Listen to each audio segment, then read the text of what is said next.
Welcome to another edition of the Queen of the Hill. Today we got Tami Zempel versus Natasha Zasoba. Natasha's won 2 weeks in a row. I thought she said she won this. This will be her third if she third wins. week? So this is her Okay. third time being here playing. And I have Kyle Drake in the booth with me, and I am Chris G. What's up, guys? Thank you for tuning in another Sunday morning here. I know it's a little early for all you pool players, but we like to get it going. Yeah, and a lot of people watch this after the fact, not live. Right. So- Yeah, because, us pool players, we don't like sunlight. Oh, yeah, I had to wake up and shovel. It was a nice wake-up call. Hey, man, it's nice to get that workout in the morning. It really was, yeah. Get your blood flowing. Right. Got up, shoveled some snow, frost-bitten cheeks, and a cup of coffee. Yes, sir. I mean, and that's we're what- ready to go. We are. I'm excited. So Tami picked 8-ball, which you guys can probably tell. It's a race to 6, and it's BCA PL rules. Ball in hand. Cue ball fouls only. Winner breaks. That pretty much covers all the basics. Yes, sir. And we got Natasha here breaking. We'll see how she hits this. It looks like she's going to be playing the second ball break.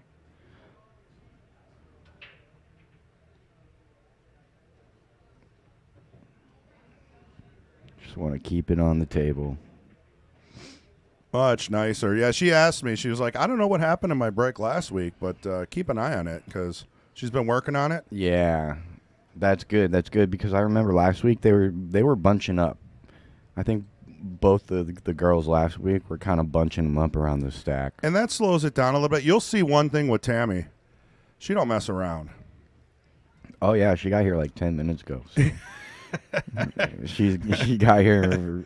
I was a little ready worried. To rock. Yeah, I was like, you're still coming, right? Yeah. And, she's like, 2 minutes out, 2 minutes out. I'm like, cool, because we start in 5.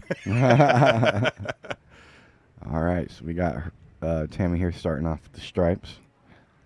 Good choice. Yeah.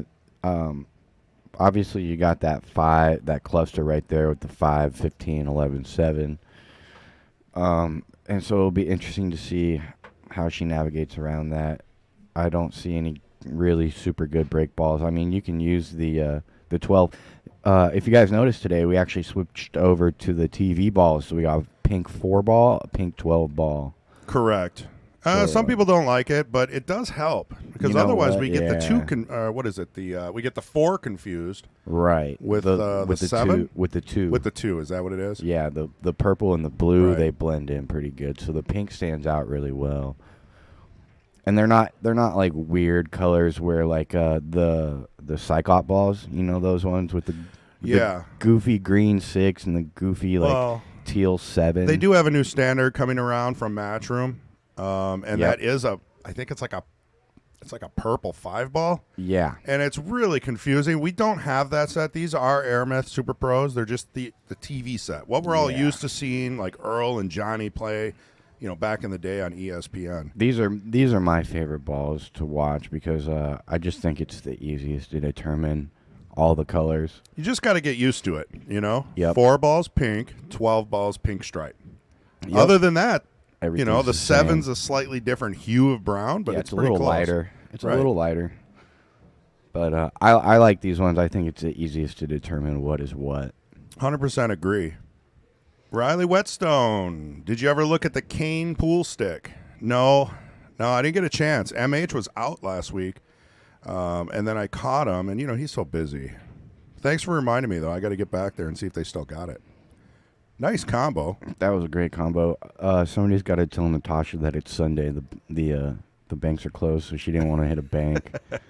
The banks are open for her. She played a lot of good combos last week too, if you guys remember. Oh, yeah.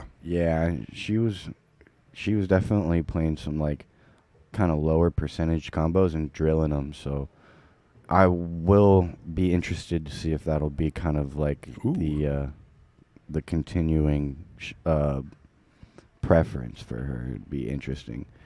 And so she is running out the solids here. She's got that 5-7 to worry about. She'll probably take the 2-ball right now, unless she wants to take the 3. It doesn't look like the 2-ball is going to pass the 5-ball, so you got to get a good angle for the 2-ball to the side pocket to break those out, or you can use the 6 to break those out.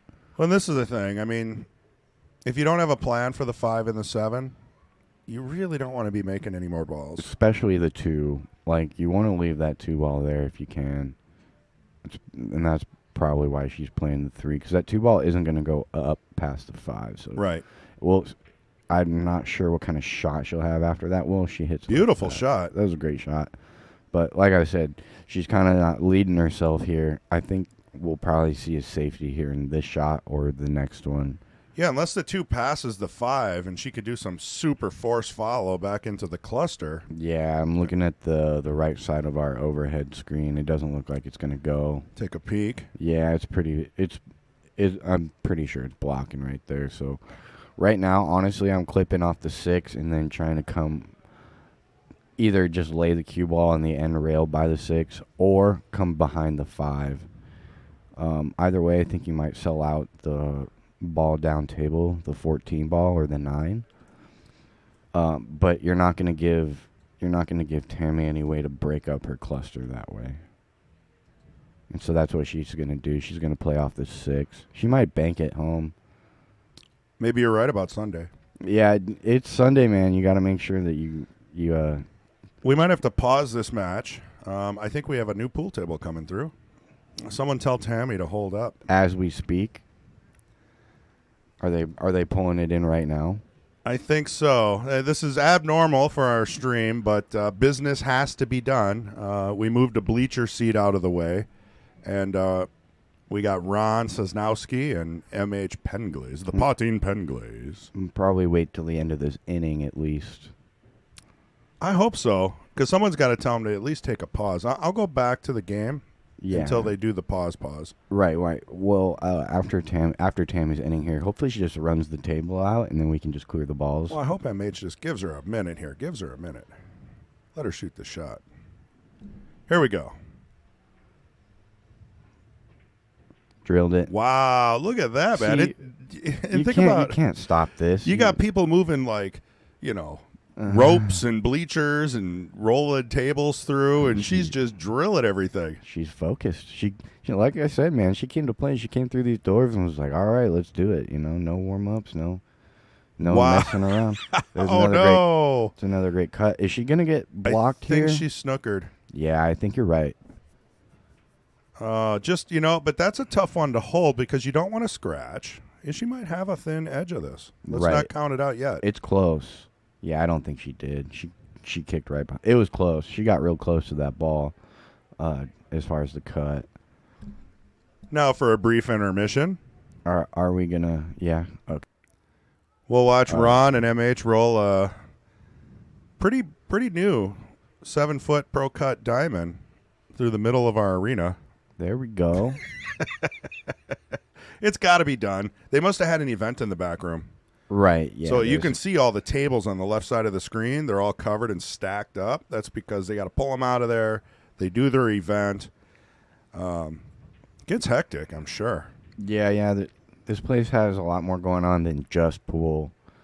They have a restaurant, a full-time restaurant, and they also got like a banquet room back there where we got pool tables, but they have parties back there all the time, so... Scratch kitchen, attached hotel, the Clarion, with a saltwater pool.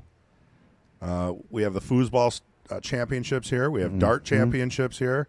State, right? We're not messing around. Everything revolves around the Mad Apple in this area. That's a great shot there.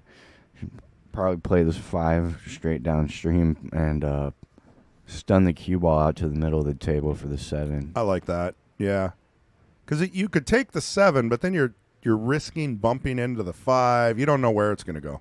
And yeah, I mean, if you're playing that 5 ball up in the top left corner off the 7, you got a big side pocket. So I like this shot. Huge side pocket.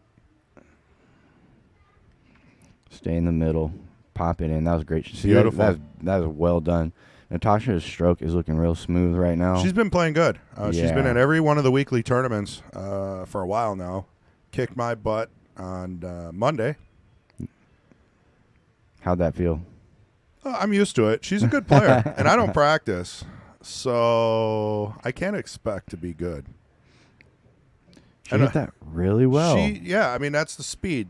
Play it so you don't scratch, but hard enough so you're not stuck on a rail. Right. I mean, that's and textbook. 2 rails between both side pockets. That's showing like really good control. She's got that cue ball pretty much on a string right now. It looks like she's feeling very comfortable there early.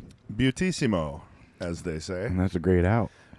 I would like to take the chance to say we appreciate you guys for joining us today. If you can please like, subscribe, and really most importantly, a share.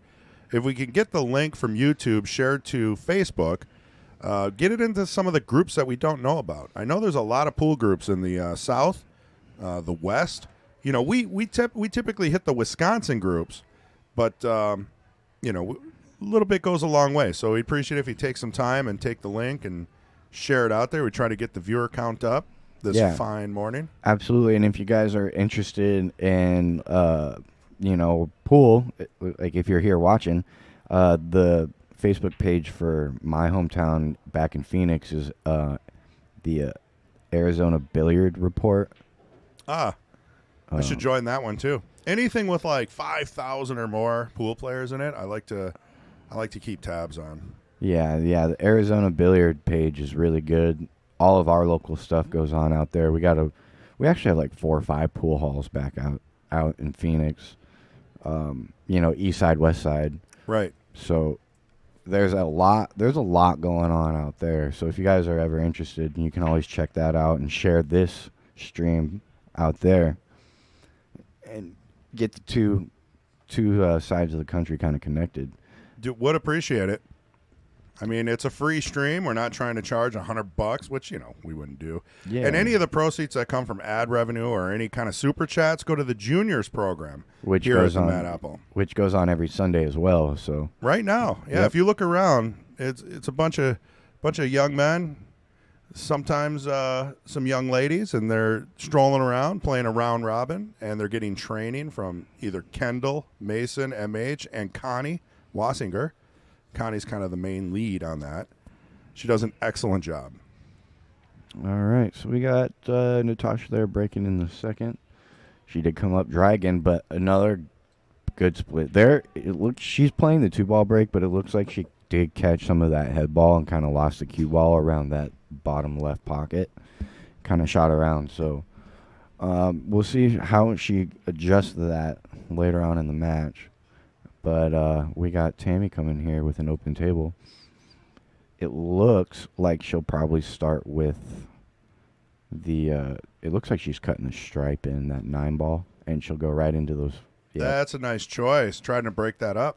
And she did break that up enough for the 14 to go now. If it didn't go, the 14 will go. It looks like both of those balls, the 14 and 13, will go in that top right pocket. And so that was a really productive shot. You established your suit, and you really solve your biggest problem on the table right away with your first stroke. So she's got a good chance to run these balls. Just hold your nerve and don't lose position. There, she came up a little short on this 10-ball. Right. She's probably going to have to go work around the table and play for the 15, get back to the middle of the table. But that 3-ball and the 5-ball are pretty big balls to get behind as far as shape for that 15. So, I mean, yeah, she could. You think she's going to shoot the 10 or the 15 first? I like this. She likes the 15, and I like that too. And she might be able to clear out all that stuff up there. This is what you want to do here. Not sure. It looks like she might clip the 14 here, going at the 13, or she can shoot the 14, but she'll shoot the 13 here. Oh, she trying to cheat the pocket. Yep, she can pull it back. She was trying to avoid running into that 14, is what she was trying to do, and try to stop for the 14. It looked like, but she probably could have rolled through that 13 ball and clipped the 14, and you have that 10 ball as insurance if the 14 ends up weird. Rodney Coed. Natasha's probably one of the most underrated women in Wisconsin. I think because she shoots most of the events, and she shoots with men's, easily a 580. 580 speed, yeah. Yeah. Well, and she used to have a table at home. She used to run tournaments. She used to play a lot more. I think she's just getting back into it, like a lot of us are. Yeah. Right? Post the 2.5 years we had to take a break on everything. Right. You know, so now everybody's kind of getting back in and rolling with the flow. And she's bringing it. Yeah, and she looks really in control when she's at the table, you know. She knows what she wants to do. And, you know, she's a good 8-ball player. She makes sound decisions just like that, you know. Well, that one didn't work out. Ball in hand. She must have clipped a stripe. Right. Honest player. I didn't do a replay on that, so I can't see it, but I'd assume she's not going to just hand over ball in hand for no reason. Right. And you got to respect that, though. Absolutely, you know, you're the person. It's easiest for you to see what's going on, you know. If you double hit or you push a ball because you're not stroking properly, and you know if you've double hit the ball or something. You know? And that's probably like the hardest foul to call on your opponent is a double hit because like that happens so fast. It's normal for players who play in a tournament situation with BCA PO rules, but yeah, you get the newbies in here trying to explain a push or a double hit. I mean, it almost comes to, you know, fisticuffs. Absolutely. It's like, come on, just listen. Right. I'll show you. Tangent line, too close. Yeah. I mean, you know, go through the basics. Exactly. Right. And it's hard to see that, you know, as an opponent. Oh, she just caught the point there. She's gonna tie up the 8-ball a little bit though. And she had a ton of English on that to try to come out 2 rails for the 8. So it wasn't just missing the shot. She was really putting a lot of English or spin on the cue ball to get position. Yeah, I don't know why we call that English. That's a good point, bro. I think. I bet you Rodney knows. Why do they call it English? Must be a snooker thing. Probably, or like, yeah, it probably comes. Do they call it English in England though? No, they probably call it America. Yeah. They put a little American on the ball. Yeah, American. But the thing is they don't have English cheese, man. We got American cheese, so you can put cheese on the ball here. Yeah, nobody, you know, put American cheese on an English muffin and have some tea, and you're pretty much set up for the morning. That's like a pool player's breakfast right there. I can handle it. All right, so we got Natasha here running out the solids. She did take that 2-ball on the pocket there, so she'll be dealing with one half of the table, which is a good general like precedent for 8-ball. You know, you want to work one side of the table to the other, and that just minimizes your cue ball movement. Which, right, you know, the less the cue ball moves, the easier it is to control it and end it up in a spot where you want it in order to get out, which she's doing just fine here. She'll just probably draw this back a little bit. She has, not sure the angle she has here. Yeah, she had enough to come out. So I like that choice. Yeah, absolutely. Leave the one for maybe the last ball, or, you know, maybe a back and forth if you get yourself in trouble. I like that. I like 7-1-3 here. Take the 7, pop that out back to the middle of the table, and that leaves you for the 1, which leads to the 3 well, because that 8-ball's covered up pretty, not too bad, but you don't want to get too straight on the 8, you know.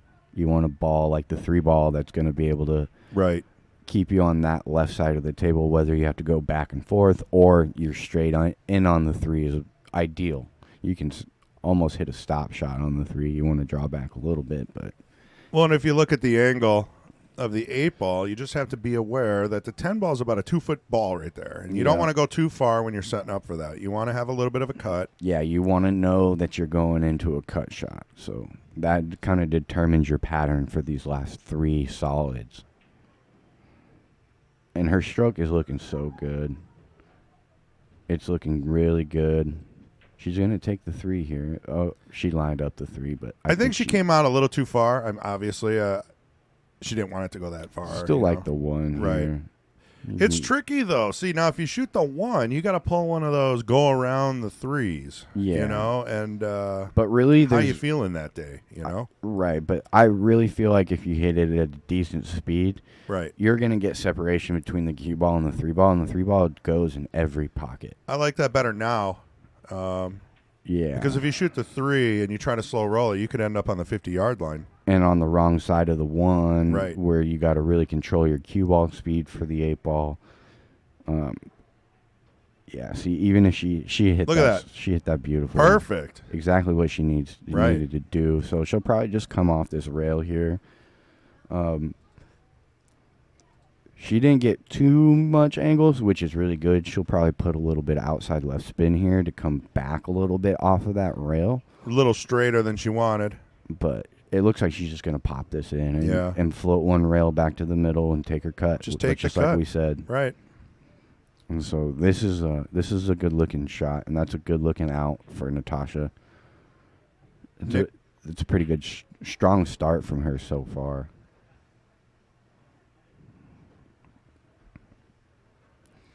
So she'll probably, hopefully, we'll see her just clean this ball up because that was a really good run to get here. Ooh, hit it a little thick. Yep, she caught a little thick, and she gave her a shot at the 10-ball. The 10-ball's going to go, so. Nick Light, good morning, gents. Explaining double hits can be tough. Sure can. Explaining them is tough enough, and then, like I was saying, calling one on your opponent is even tougher. Yeah, you have to expect that they're going to call it on themselves. Yep. Or you have to get somebody to watch the shot. Yeah. That's really the way to do it because the tie always goes to the shooter. So if they really want to be hard-headed, you can't win. Right. Right. Nice out by Tami there. Yep, that was a good little cleanup. I mean, it was unfortunate Natasha got all the way out after a pretty clean run, No traffic on the table. She was really stroking the ball well and then just kind of caught that 8-ball a little thick. Patrick Glenn. Fedor is a beast. Now, I know everyone calls him Feder, but on the Joe Rogan show, he went out of his way to call him Fedor every single time. And I would assume he asked the guy, he was sitting across from him, how do you pronounce your name? Right. So I'm going to stick with Fedor until otherwise told. But Patrick said he won the 9-ball and the banks in a field of 450 plus at Derby City in Indiana over this last week. And he was up like 30 hours. The tournament, I guess, went on, and there was a lot of slow one-pocket matches. Yeah. So he was up. Yep. I mean, we're talking, wow, just to be up that late and still win. Playing pool, like perfectly. You're still focused on a game the whole time. When he had to play Shane, right? It was no slouch. No. Like it was Fedor and SVB in the finals for the 9-ball at like 6, 7 a.m. this morning after no sleep. Jeez, no, I had no idea. I knew it was going on, but I didn't pay for it. I think it's on AccuStats. Yeah, AccuStats did the stream. Gorst, was doing his own streaming. Right, that was the only footage I got to see, right. Which was hard to watch because there's no commentary. But it was cool that he was doing it for free. Oh, yeah, for sure. I mean... But he couldn't do the TV table, I'm sure, because that's a conflict of interest. That's AccuStats. Yeah, right. I know Derby's pretty strict about that. They don't let anybody come in and film the matches. Yeah, I would imagine you would have to let one of the best players in the world film those matches if he wanted to. I mean, it's a great social media move on his part because... Right. And you see a lot of players doing that. Right. I got to watch him play Alex. I got to watch him play Billy Thorpe. I got to watch him play Tyler Steyer. And the whole time, he's building up his YouTube channel and offering content for free with a possible ad once in a while. Like, big deal. Right, right. And it's a good pool. It was, yeah. And he had pretty good angle. There was a little bit of internet interruptions and stuff, but honestly... Very good for just filming from his iPhone or something. Right. I mean, yeah, very low production, and it comes out good. It's just like it's super knowledgeable, so it's nice to see. It's nice to see those matches, and sometimes it's interesting to watch those without commentary. You kind of form your own opinions about what they're doing on the table, and you don't really have to take somebody else's influence on what's going on in the match. but it's harder to focus on the match, I think, for me at least. Yeah, I'll be honest. For me, it was kind of like, what do they call it? ASMR. Yeah. Where you're just like listening to pool balls, and there's a background sound of breaks and Breaks balls all the hitting, time, and constant a little bit of a breaks. mumble, some people talking. You know, during Tyler's match, you could hear like Margaret, kind of whispering. It like it's just like that was a great cut, by the way. Oh, by she's Tami. She cut that ball down table and ended up pretty good. She's got options here with the 3. She did bump into that 14 there and kind of blocked her 5, so she'll probably have to play that downstream. It's going to be an issue on the 5 for sure. The 6 doesn't go. What do you think about the 4-1? The 4-1 is obviously a problem with the 6 ball being tied up with its obvious pocket. It's hard to get there, so. Well, 1 ball at a time. Looks like maybe deal with the 5 here, if possible. Really, it's going to be interesting to see. I'm not sure if that 1 ball goes by the 13. I don't think so. If it does, it's very thin. So she's kind of running out of options here. It'll be interesting to see her next shot or 2. So Rodney says Natasha beat Eric Durant yesterday for 2nd place to Dan Coppins. Oh, yeah, she was mentioning that. She was shooting with a loose cue, too. Her cues weren't tight. Paper. Look at that. That was a great shot. Morning, gents. Is it busy there this morning? Any open tables? Well, the juniors are about ready to leave, and the tournament's going to start at 1. So now that they're opening up the event room, there's going to definitely be open tables. Yeah. Yeah, and it's not, I don't think we'll have 42 players last week. We've been getting like 40 plus every week, which is 100 added. Unbelievable. All right, so that's another great shot here by Tami. She's working it. I'm not sure if that 6 ball banks, but that's probably what she's going to be looking at. Even if it doesn't go. If it doesn't go, I would play the cue ball down table. Because you got no hiding. There's nowhere to hide right now. If Tami doesn't find a way to get out here, I think she's going to give a chance to Natasha. And it'll be similar to the last rack where all her balls are going to... Yeah, see, she just played down table. Not a bad move. Tied up the balls and that's a really, really good shot, actually. I'm not even sure she can see the 15 enough to make it by the 12 ball there. Excellent shot. So she doubled them up on her only open shot. Which is really, really effective. And with the cue ball on the end rail, that's 100% like a 1 pocket safety right there. Right. Where she's lining up the combo. And like we were saying earlier, Natasha's pretty proficient with her combos. But this is probably as hard as a combo can really get. You're on the rail, got to play a full table combo. The balls aren't close to each other. So this is definitely no gimme. Yeah, she missed it, but she's going to end up okay because of where that 6 ended up. And, I think Natasha knew that it was a pretty safe combo. Right. Even though it was low percentage. Well, you don't want to break up Tammy's balls on a shot like that. So, no. She's still sitting pretty good. No, this 6 goes in the side. You know what? Opportunity knocks, though. Yep. And so Tami has a good chance here. This is a tough shot. If you look at the overhead and you bust your protractor and ruler out.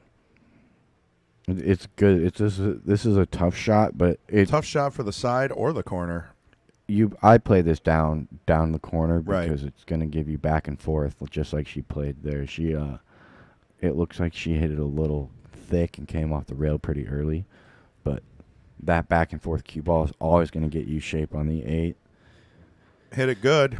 Had a shot. Yeah, she gave it a ride. Like I said, it was a difficult shot. That's one of those shots that you got to really focus on just making the ball. You're going to get some kind of shot on the 8 because it went in both corners where it's sitting by. But nonetheless, we got Natasha here on another chance to just kind of clean up a rack. Not bad. I'm sure. She's okay. Yeah, she can work through this. She's okay. She's got to control the cue ball here because I'm not sure that 12 ball goes by the 5 in the side, so she might have to play for the 12 next in one of the corners down table, which is okay as well. But this shot, actually, she really needs to focus on what she wants to do with the cue ball. Right. Worst case, play a safety. Yeah. But I see it. She can pop that 9, let the cue ball roll out. Yeah, and then play the 11. Yeah, next. that's what I would Or like. the That window's 12. there. Or the 11. Yeah, she Right. can play the 11 or the 12. Yep.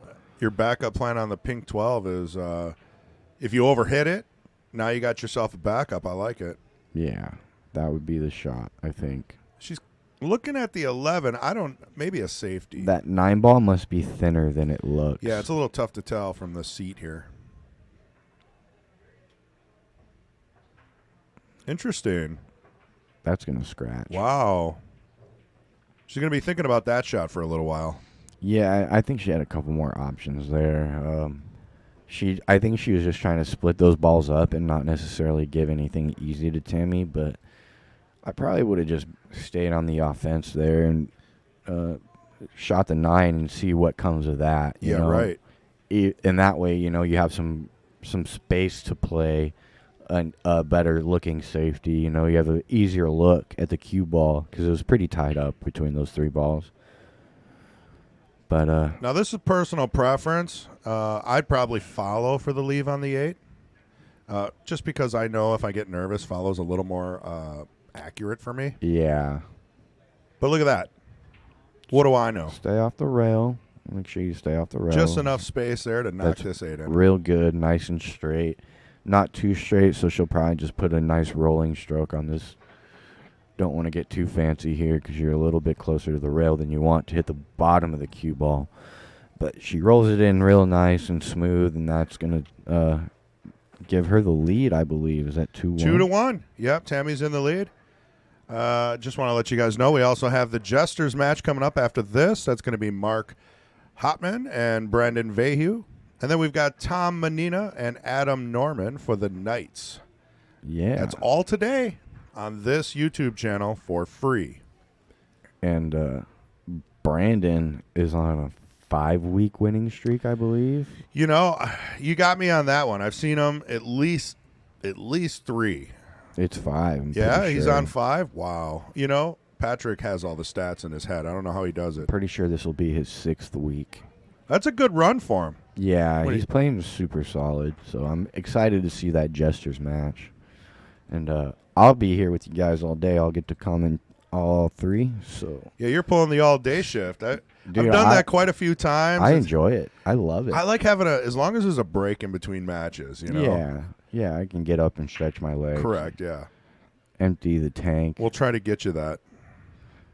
Yeah, I'll probably take it whether or not you guys let me. Yeah, exactly. If you need me to hop in or something for 20 minutes, if I'm still around, just give me the wave. Just bathroom breaks, man. As long as I, Well, don't have a bottle taped to my leg. Yeah, that's what this bucket's for here on the ground, right? Oh, yeah. I hate stepping in that thing, dude. We got to get rid of that. Well, if someone would empty it, I don't know whose job that is. Just put a Probably drain. Patrick's. Let's make that Patrick's Put job. a drain down there. He's not here. Well, we are kind of up in a booth. Yeah, so there man. is a subfloor here. We could probably work something out. Hey, we'll have to get to Kendall about Yeah. that. First a footrest, then some drainage. Maybe air conditioning in the summer. That would be nice. It's not too bad in here, just... Well, you're from Arizona. Yeah, man. So when it's like 95 out and hot in this booth and you're stuck here for like 4 hours, It'll feel like you need home. some air. Yeah. It'll feel like home for me. Yeah, probably. Yeah, you guys, man, when it hits 70, you're wearing parkas. I know. Down in Vegas and Arizona. I love it. It's New so Mexico. funny. I'm walking around in shorts as a tourist, and they're like, what is wrong with you? I'm like, what's wrong with you? Okay, that's an interesting start here. Tami broke dry. She had a little cluster down there by the bottom left side pocket. And it looks like Natasha there, she tried to play another combo. She just likes her combos, and she does hit them well. Yeah, she doesn't mind them. A lot of the times, you'll tell your little bit like medium player to stay away from combos if you can, because they're hard to control, and they're harder to make. Than let's say like a kind of tough cut shot versus a combo. A lot of players are still going to take that cut. Right. She's really comfortable with the combo, and I'm pretty impressed by it. Those are not easy shots, but she hits them well. How about that shot? See, and you can just tell Natasha's stroke today. It looks on point. She came to play, and so I think we're gonna see a pretty close match. I'm gonna guess Hill right now. You know, I like the predictions we like to make, so I'm gonna throw one out there right now. I think we're gonna see a Hill match. Haven't seen one for a while, so we're due. You're right. And both of them look real solid. They look real comfortable at the table, right? You know, even when they make like a little baby mistake, they know what to do next. You know, nobody's really stuck as far as their mental game. And so I think we're gonna see a good, close, tight match here. She overcut that ball, trying to break him out. And she did break him out, but she unfortunately scratched. It was a tough angle to come into him there. Well, it's not an easy run out, so we'll see. No. See what Tami chooses to do here with the 7-5-6. The 7 ball is going to slide by the 11 there, so she wanted to play the 7 in that pocket. That's fine. It doesn't look like the 6 is going to go by the 11, though. If it does, it's only half a pocket, so she'll have to make that ball. She bumped the 6 with the cue ball. Did she? Oh, I'm going to replay that. I'm not saying anything. Don't make eye contact. It's up to it's up to Tami and Natasha to see those kind of things. Right. And did she move the 10 too? I don't know. I think it was just placing the cue ball for ball in hand, just slightly bumped the 6. Yeah. I don't know about the 10.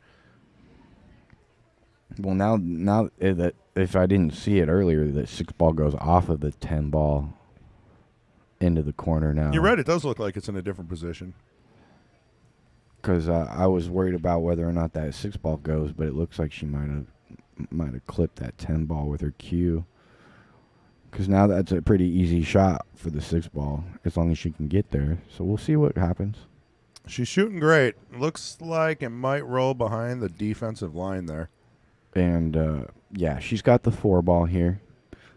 Probably pull this cue ball 2 rails back to the middle of the table. Here's that replay real quick.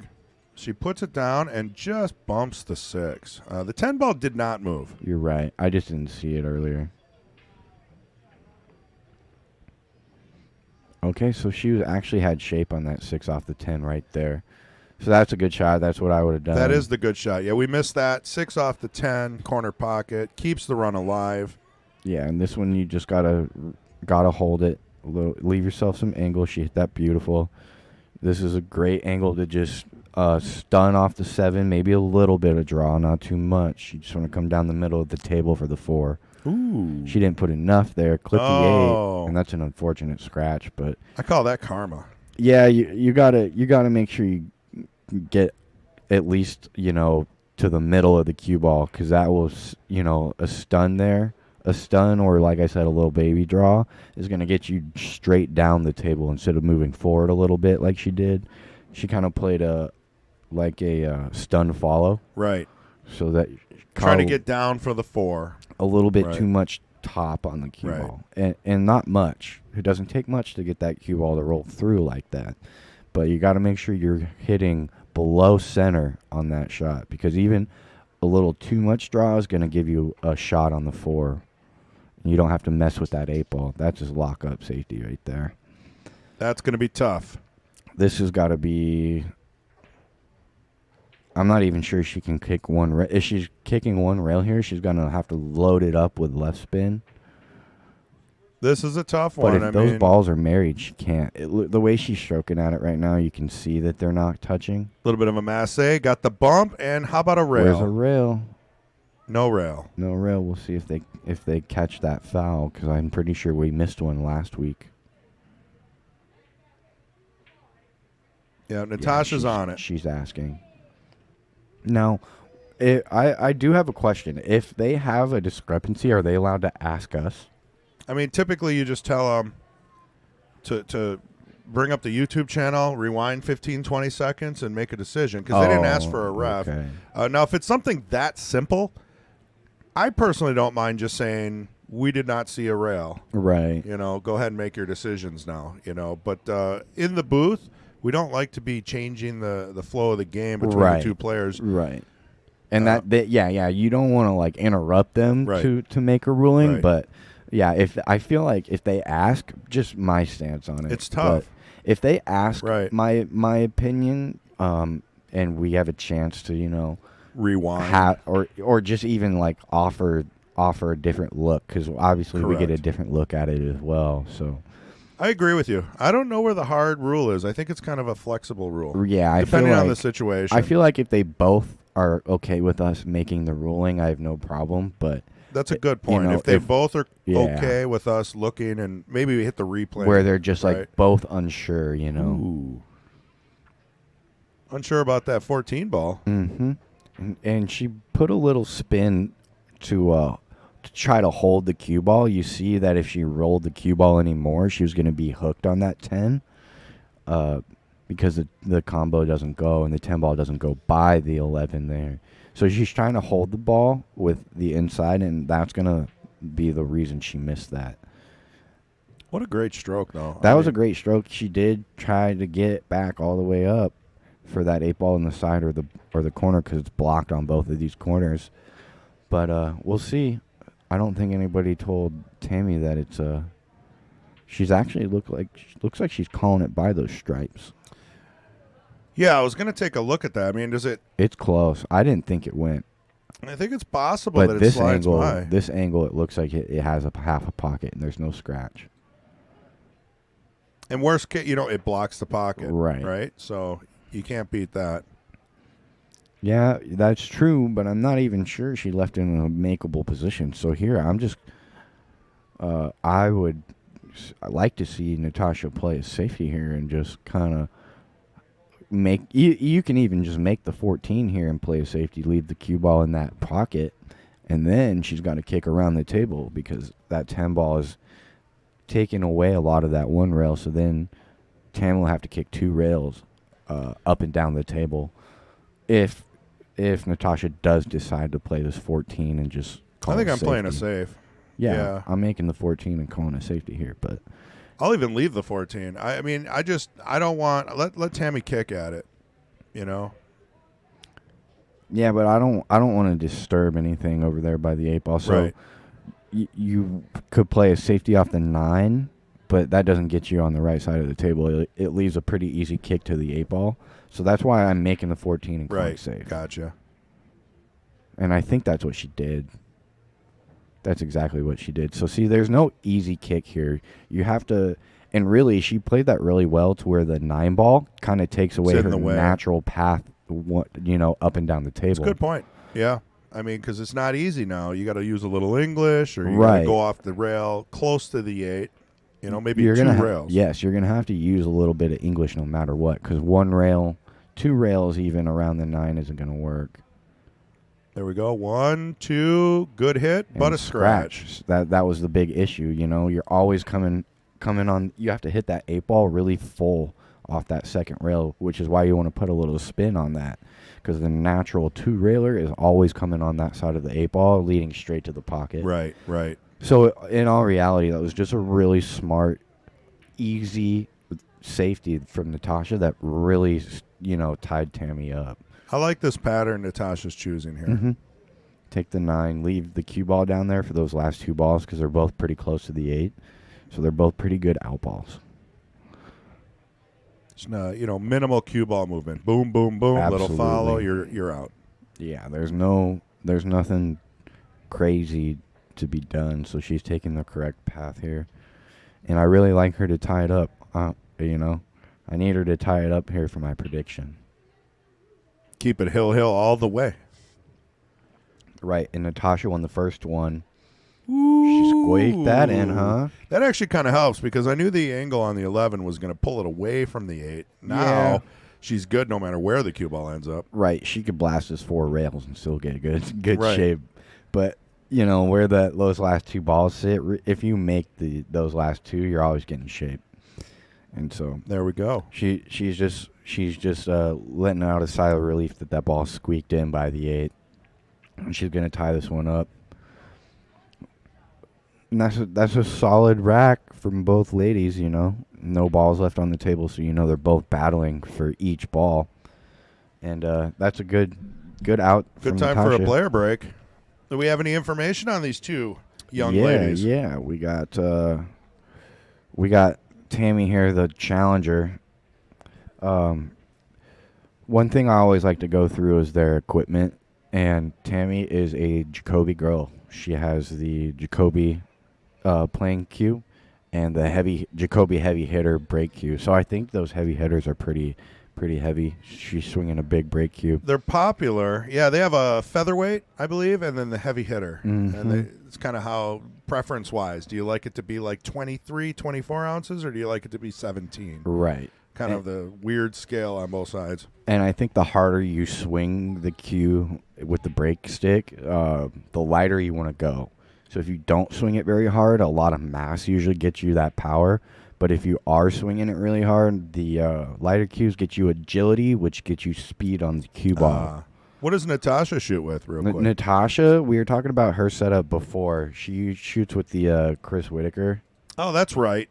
The 19-inch. And with the Jacoby shaft, so they're both playing Jacoby shafts. She's got the Keelwood shaft from Jacoby. And I swear by Keelwood. Keelwood is, I believe, I just love the way it feels. It's like really old maple. Smooth. Yeah. Maple back 20-plus years ago was really stiff. Now it's very flexible. And that's like your standard playing cue, you know, like the maple, you know, they're a little flexible. But correct. That Keelwood is heat treated, so it's been tempered through like a lot of like a chemical process of some kind. It works. It just makes it so stiff, but it still gives you the feel of a wood shaft with the super popular carbon fiber low deflection aspect to a wooden shaft. Yes, and it's like if you're looking to get away from like a standard cue, I really suggest going to Keelwood before you move to carbon fiber if you're on the fence, because it's gaining popularity. Perfect for me. It's just a perfect in between. I play with a carbon fiber and I get a little pinginess. Right. And well, not if you try the pea shower. The pea shower one actually is what I think everybody's copying now. Really? Because if you drop it on the table, it sounds like a hunk of wood. Yeah. There's no twang. There's no ping. That's what I really don't like about a lot of the carbon fibers is they feel pingy. You can even have a hard tip on it, and it doesn't make a twang sound. Yeah. I could never say that before, but I finally tried it about a month ago, and I've been playing with it ever since. It's the pea shower Rogue is what they call it. And it's one of the best if you're going that route. But otherwise, I haven't tried Keelwood yet. I'll have to shoot with one of those.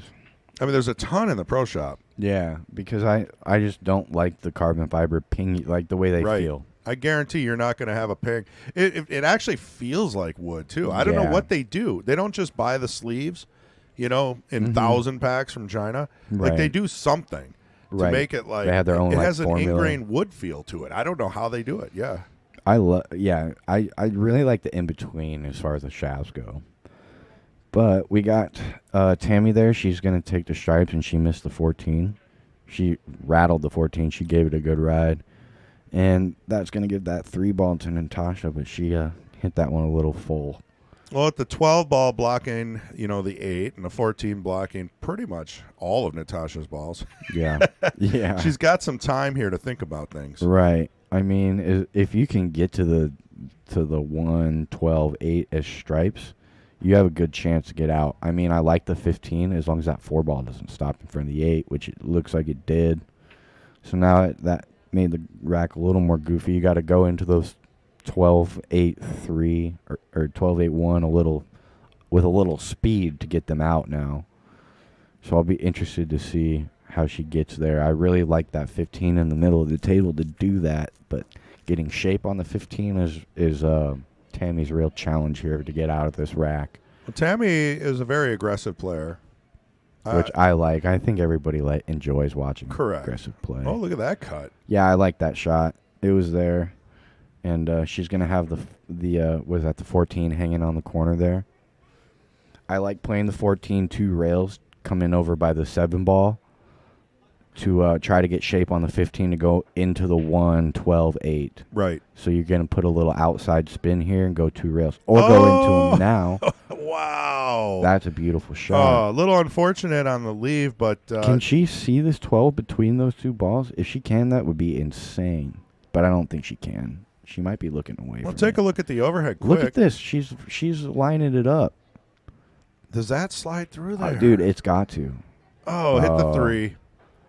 It was that close, but that would have been insanely cool for her to get shape between those 2 balls off of that breakout. I mean, sometimes you should be rewarded for taking a chance like that. You know? And a lot of the times you are, to be honest with you. Not me. I mean, but sure, maybe you. I feel like a lot of the times when you're iffy like that and you go for it and you put a good stroke on it, it usually ends up in your favor. Because, they always say fortune favors the brave. But I feel like that's pretty true in pool as well. As long as you don't,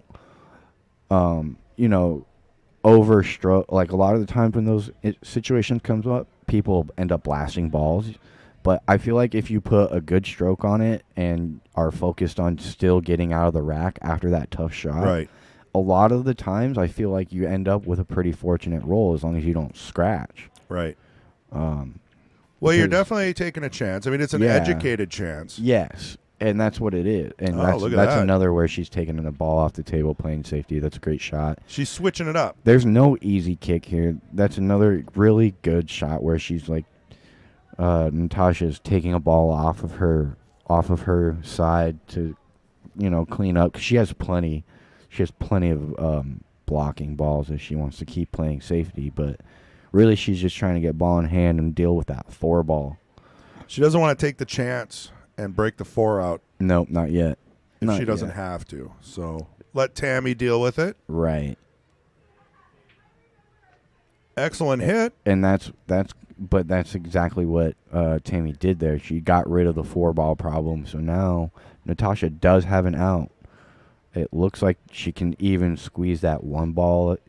There's room between the 112. Right. So I like playing the 4 here and going straight to the 1. I think that's going to be your best out. The only reason I can think that Natasha won't do that is because she doesn't want to free up the 8 ball for that easy pocket. Andrew Bundy, how you doing, man? I saw your chat earlier. Thanks for liking and sharing. Thanks for joining us.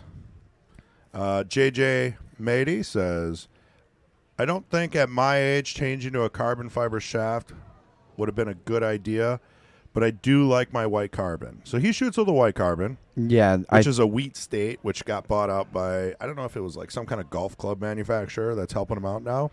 Yeah. Pretty big name, though. Look at this. She's going to play the combo here. This is she likes her combo. She might be playing a safety or a cut on the 6. Center pocket. So that cut on the 6 was a solid shot. She got the 7 in the side. I really don't like those kinds of shots, even though they seem to go on this table a lot. I see everybody kind of pot these in the side pretty easily with like a nice easy rolling ball. Well, did you play on valleys a lot? No, because a lot of valley players ignore side pockets. Yeah. And another thing I'm actually noticing, as they're tightening pockets, like 4 1/8, 4 inch, people are starting to ignore the side pockets again, even on diamonds. So it's almost like you have to draw the line. Are we turning this into a 4-pocket table?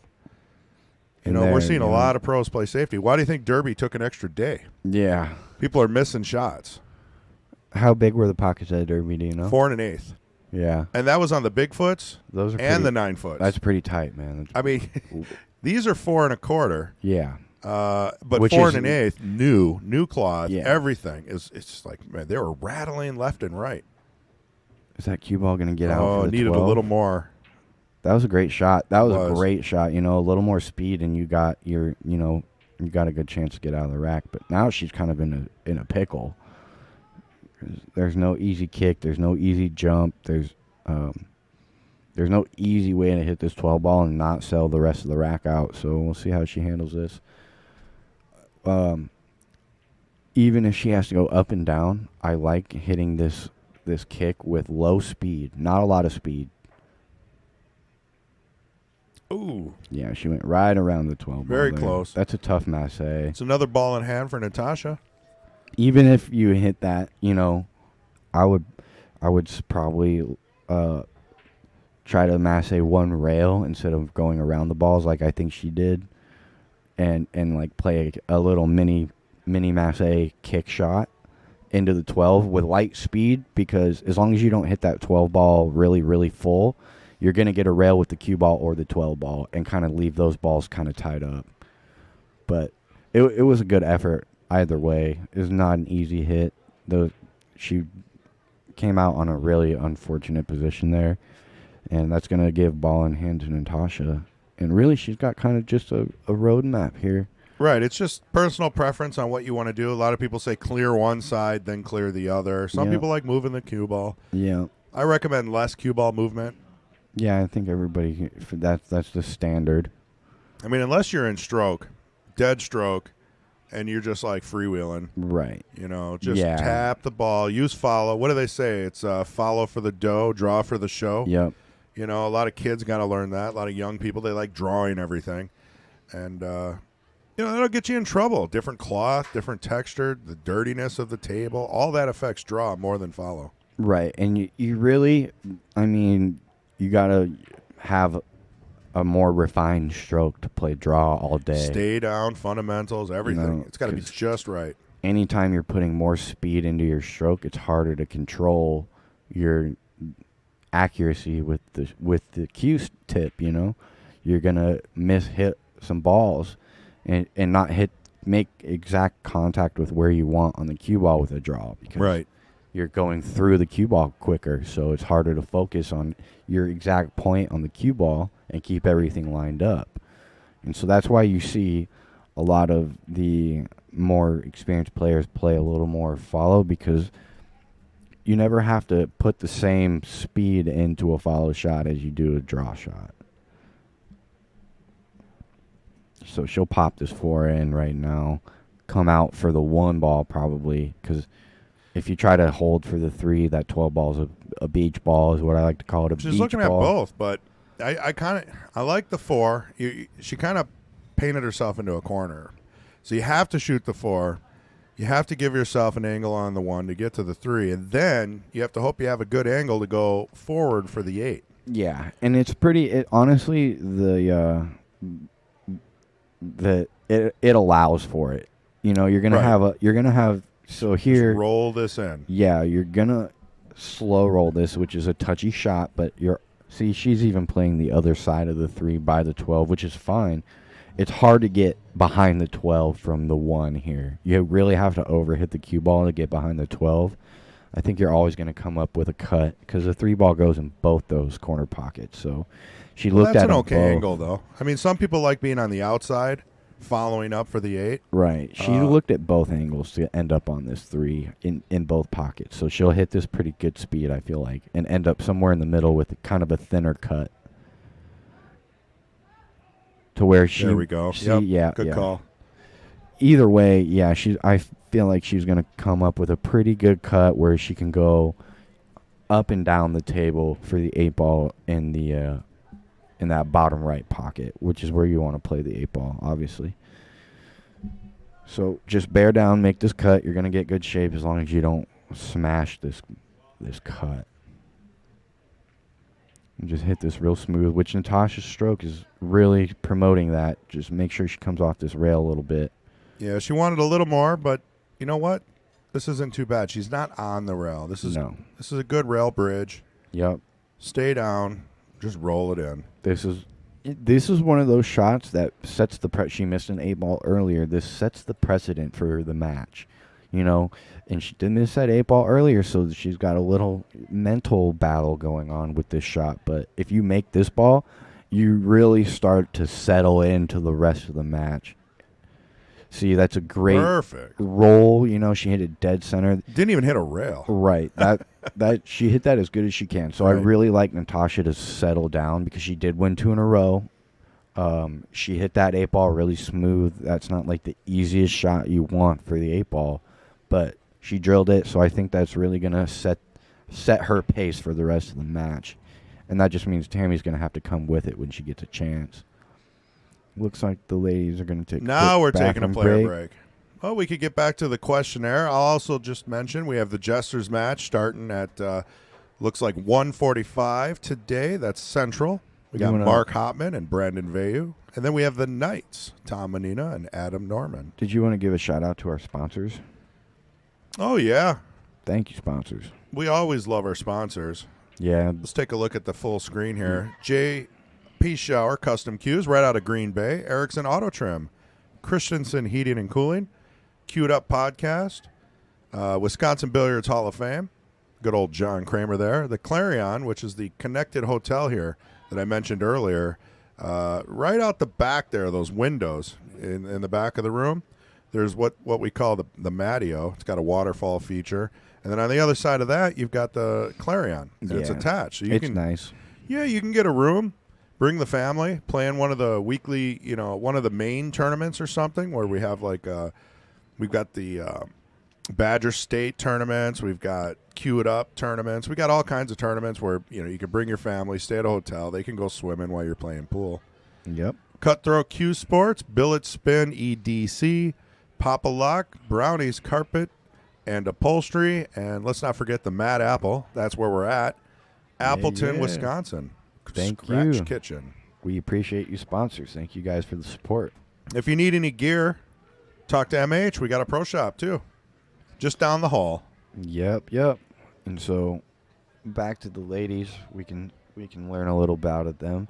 It looks like we are pretty much playing both of their favorite games. Tami likes them all. She said it looks like Tami doesn't really have a preference, but Natasha said she likes 10-ball on the 9-footer, which is, I think that's like the premier rotation game. Oh, yeah. 10-ball, there's no slops.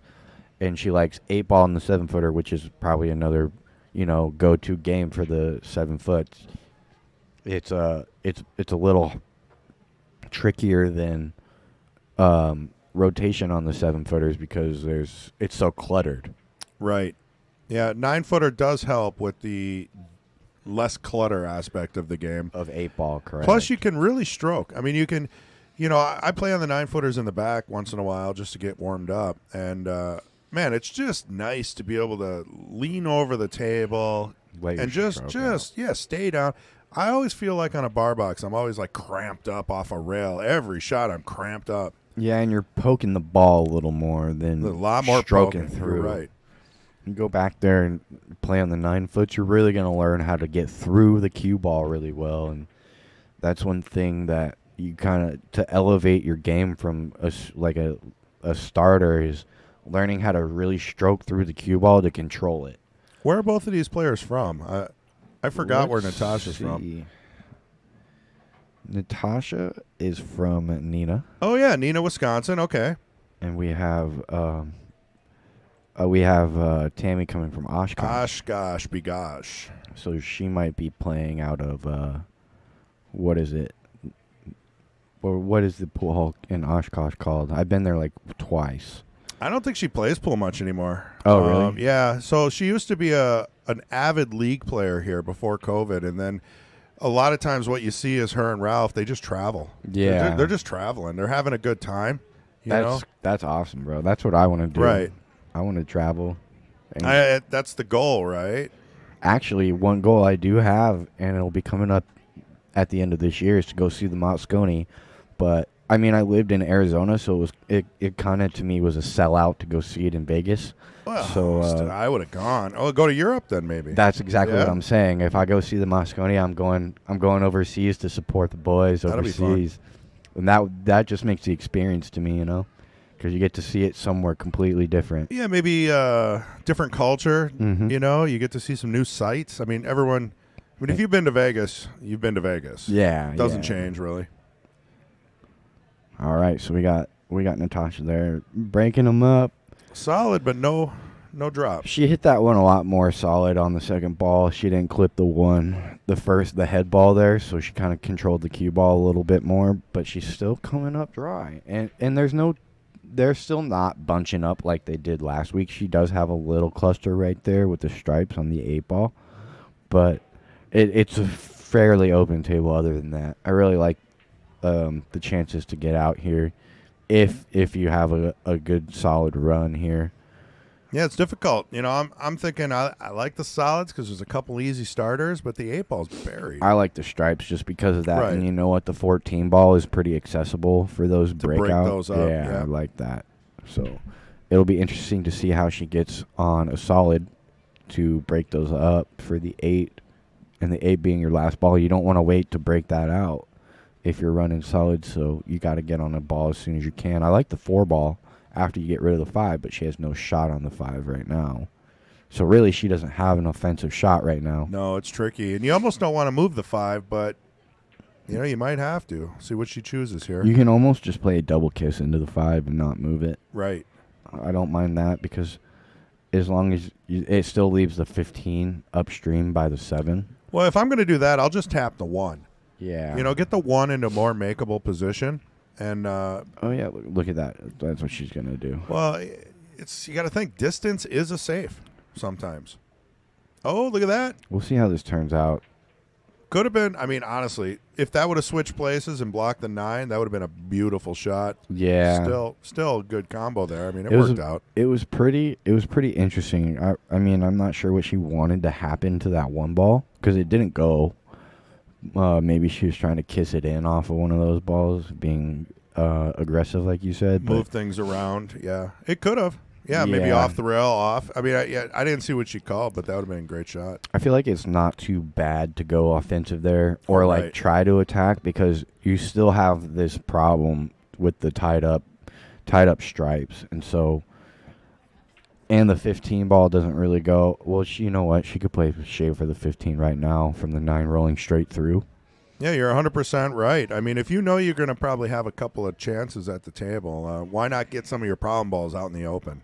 Right. Or move.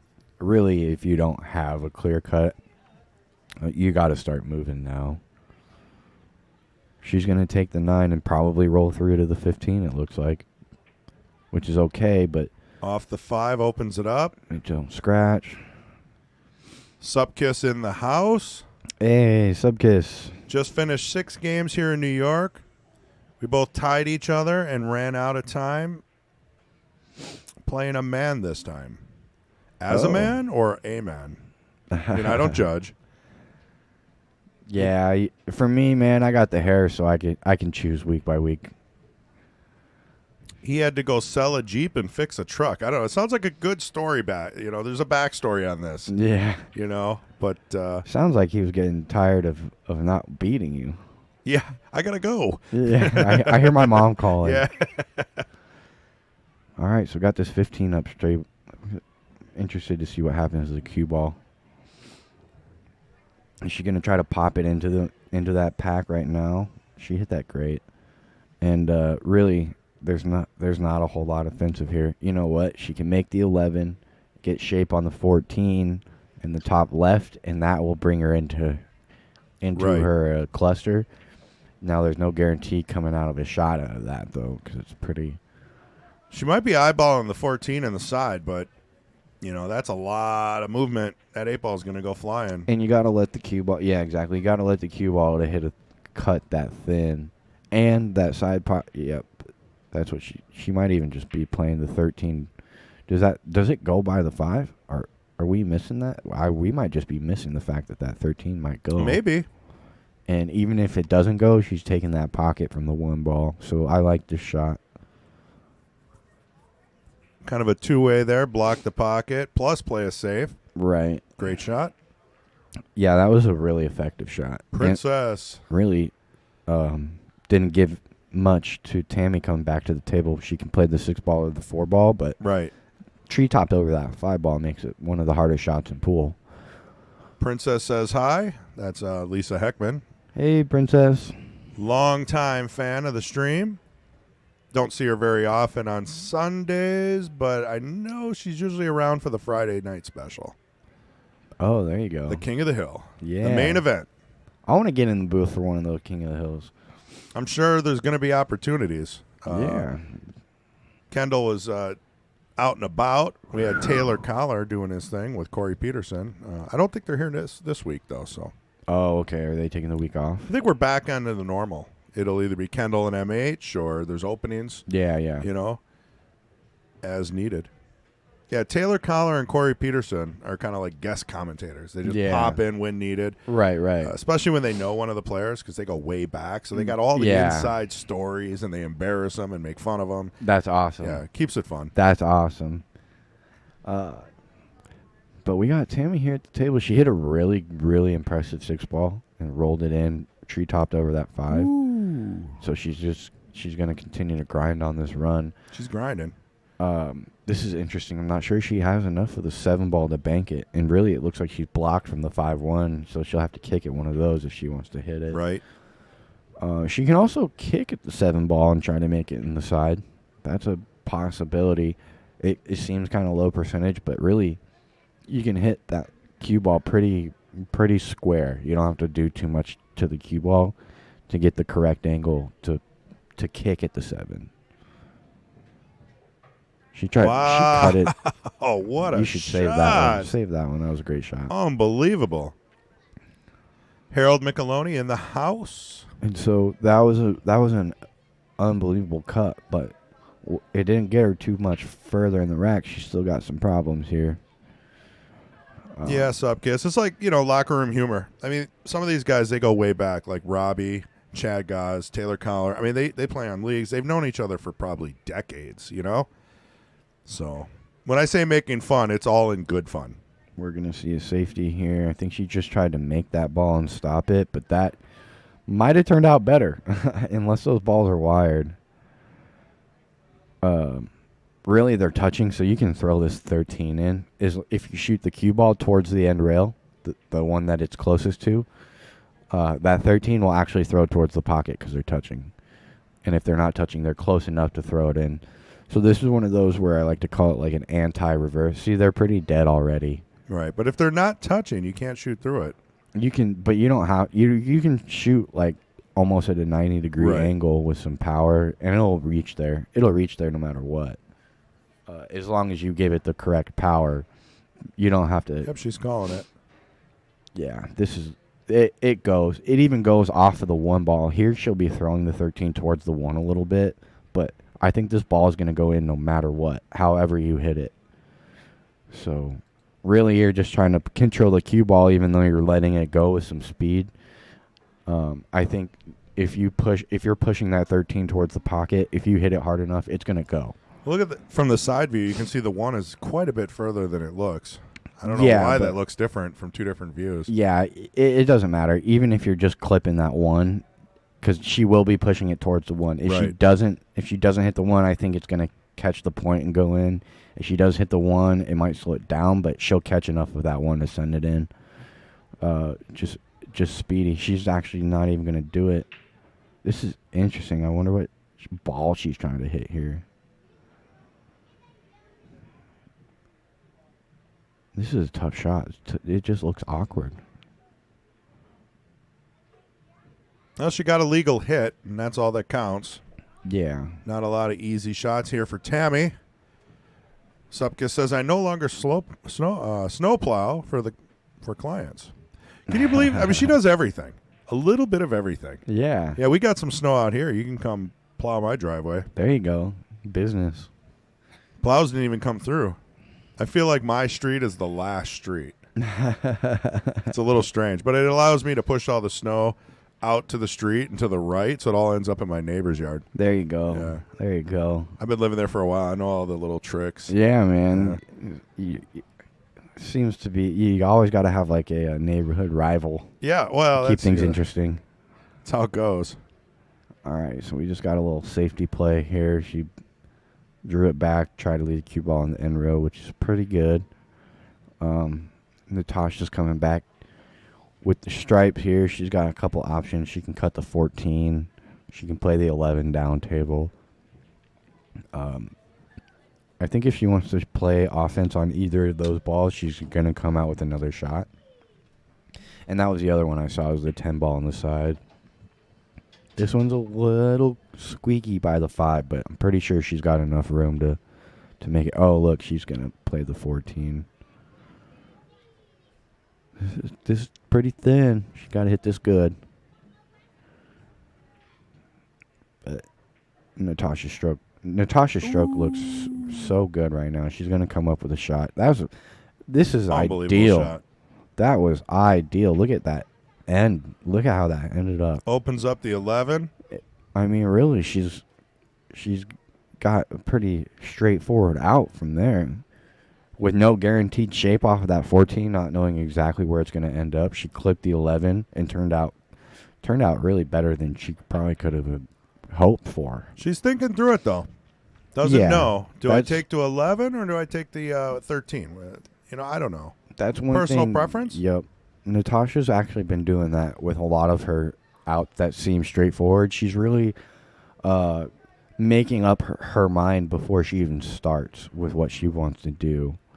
Each time she's had an open table, with a straightforward run, she always makes sure that this first shot is really, really dialed in what she wants to do. This opens the door for Tami to slow roll that one up, maybe even take the 5 in the upper left. Yeah. Yeah, and she can... it looks like if she cuts the one ball with some speed, she's going to run into that 13, which the 5 is going to pass the 8 in the side.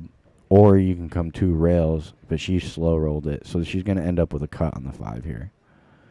A cut to the corner. It looks like she might clip the 8, so you got to be careful with that. Right. And if you don't clip the 8, you're kind of running away from it. So this is an iffy shot. There's no guarantee in shape here. The 8 is going to go in pretty much every pocket. Nice shot there. And she ends up good. Opportunity. These are those tester shots. It's like a 40, 45-degree angle. Mm-hmm. No real chance to scratch unless you go 2 rails and back out. But yeah, or you stun the ball towards, Yeah, you never know what nerves will make you do. Look at that. She rolls it in. Rolls it right in. Rolls it in how you were supposed to, and we're tied again. Tied it up. Holy cow. 3-3. I appreciate you guys making me look smart. And ladies, thank you. They're doing their best. And it's a battle. They're still battling pretty well. It's pretty even. Both of them are really hitting good shots, like clutch shots. Natasha did have a good chance off of that 14 to run out, but she kind of rattled that last ball and gave Tami a look at it, and Tami capitalized, made a couple good shots to get out. Just want to let everybody know that the 8-ball weekly is going to start in about 25 minutes. So if you're 10 minutes out and you're just procrastinating, pop those shoes on, grab the cue, and head on over. Yeah, and you can always message Fong if you're going to be a little late, because I know he's pretty lenient with that. I have once or twice where he'll ask me if I want to play, or I'll let him know that I want to play and what time I'm going to be there, so he can kind of coordinate. Because as long as you're here before the first round gets over, you can probably get in. All right, so we've got Tami breaking. She's going to hit the head ball here. A lot of left spin. Yeah, burning holes in the felt there. We're going to have to replace that. And she comes up dry again. But she did have a decent split here. It doesn't look like no balls are touching. This is a pretty nice looking table, yeah. There's no big problems on the table here. Either way you want to go. I mean, it looks like you got to go solids because it's your only good starter. I do like solids. Yeah, and there's no problems. She got a little more on that. I think the 5 may have been the target ball, there, right? Yeah.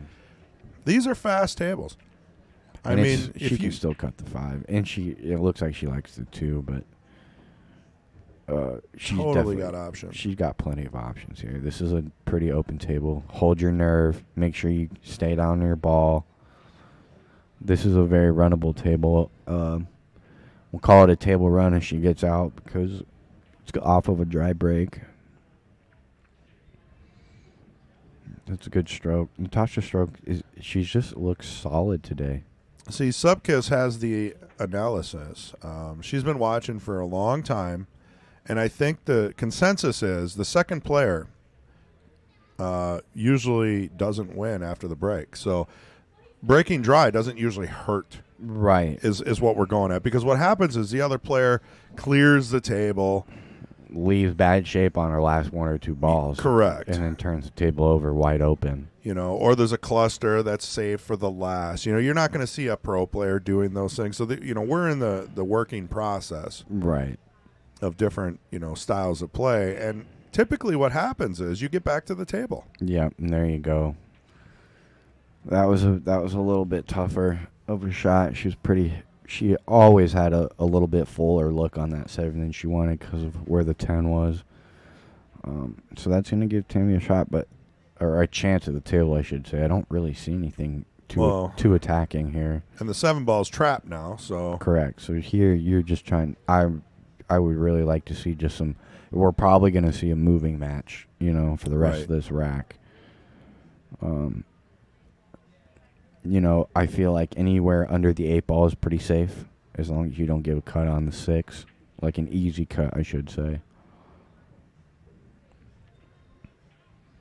Wow. She called it. But she put a little stroke spin on that. Yeah. Almost pulled it off. Well, and she was tree-topped over the 15. Like, tough. Anytime you're jacked up over a ball like that, it's the hardest shot in pool. As far as being able to make clean contact with the cue ball, that's the hardest thing to do, is jacked up over a ball, even harder than the rail, because obviously the ball is a little bit taller than the rail. So when they're touching like that and you got to shoot over the end of a ball right there, it's really not fun at all. We should bring that up. Princess Justin Volk is doing amazing in the Derby. Are they still playing today? I don't even know if they're playing today or if it's over. Usually, if the 9 ball's over, they end with the 9 ball. Okay, so Justin Volk, really, really good showing. I mean, he's a truck driver player that comes through here. Yeah. Kind of plays everywhere, right? Mostly in right. Eau Claire. Being a truck driver, he gets to go and play everywhere. Kind of a local favorite, and he did really well in Derby this year. So hats off to Justin Volk. There you go. Love to see the hometown boys representing at Derby. With all the big guys. He played one pocket. He was beating people. I kept watching the Facebook posts. It was like, I just beat this guy in one pocket. I just beat and then I think they played bank pool, and then they played 9 ball. Yeah.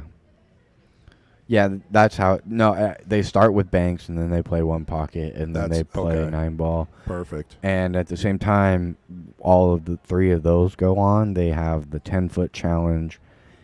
And I'm not sure if they had it this year, but I know last year I believe they had the straight run challenge, the straight pull challenge, where each player who signs up gets one chance, or 1 or 2 chances to run their high run.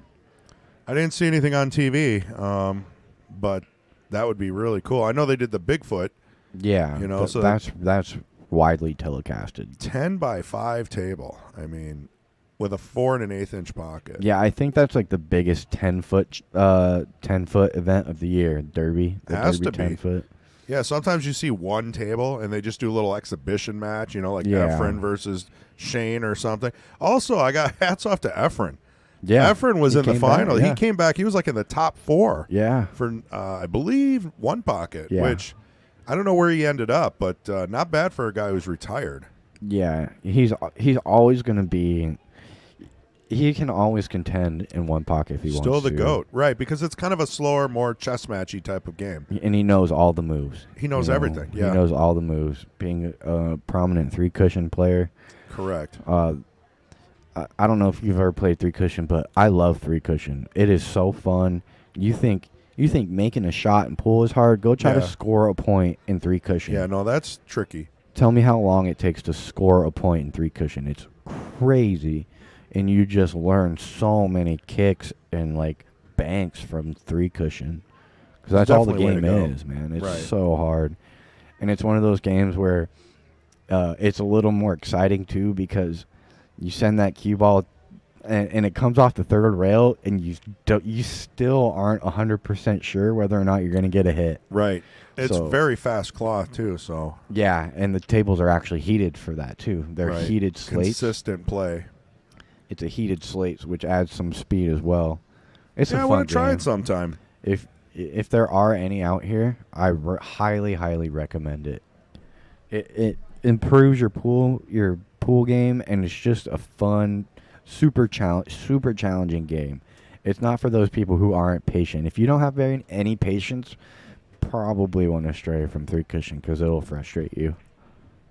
Look at this bank. She's going for it.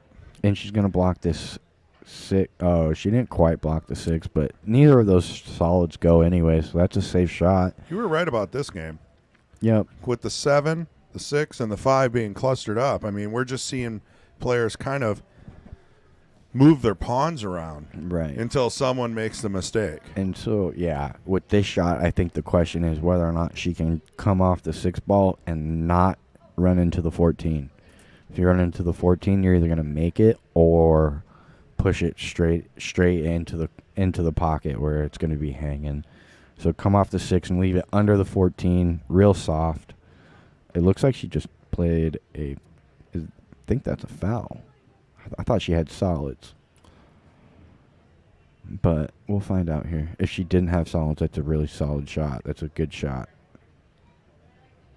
Yeah, but she did have the solids. So yep, you called it. She was trying to just snick the 6. Just clip the 6. And there, with that shot, you probably want to hit the 6 ball a little full with a lot, like really slow speed, assuming you could miss the 14 and leave the cue ball under the 14 so it doesn't cut.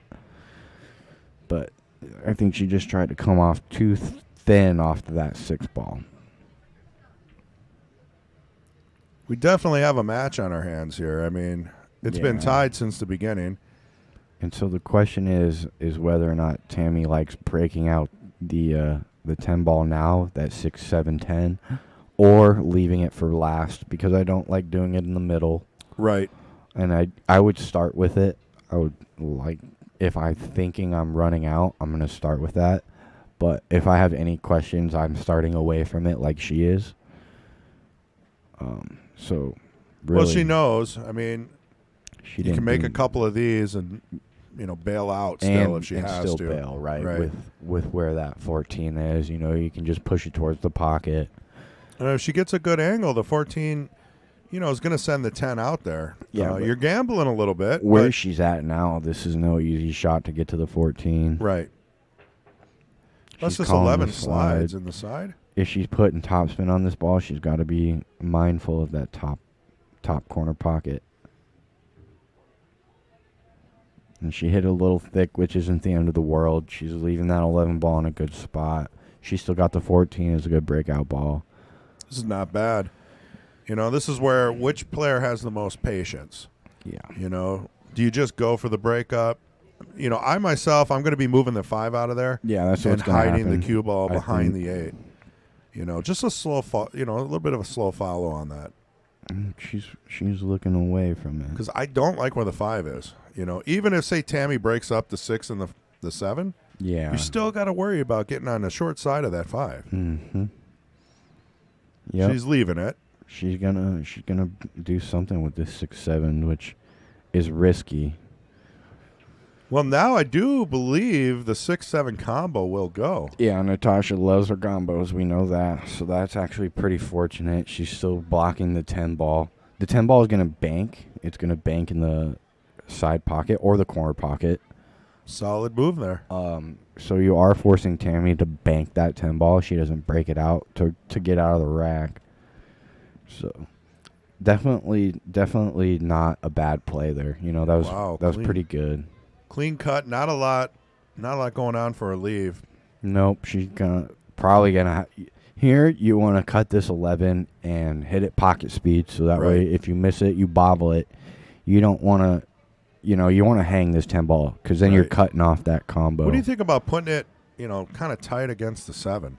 Yeah, then you might have like that. a 4-ball combo option. Right. Yeah. So like if you miss the 11, you want to overcut it a little bit. Just maybe a hair. And either leave it in the pocket or leave it in front of the pocket. And I was gonna cross say bank. That would have been great. She would have had to hit another bank, but so here we go. This is what Natasha was looking for. She's got that combo that looks pretty wired. Does the 5 go now though? Is a question. No, she can't see enough of the 5.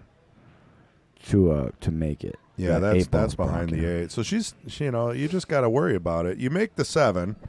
Maybe you get good shape on the 6. Now you got to worry about how do you go from the 6 back to the 5, short side. Well, I'm not sure, but if she gets down here by this bottom middle pocket, she might be able to cut the 5 in by the 8. Where if she gets under that 5, she'll have a real thin cut on the 5. That could work, yeah. All So right, there's that 7's ball. in. See where the cue ball is now? I think she can cut the 5 if she wants to. Right. Because she can see enough of it now.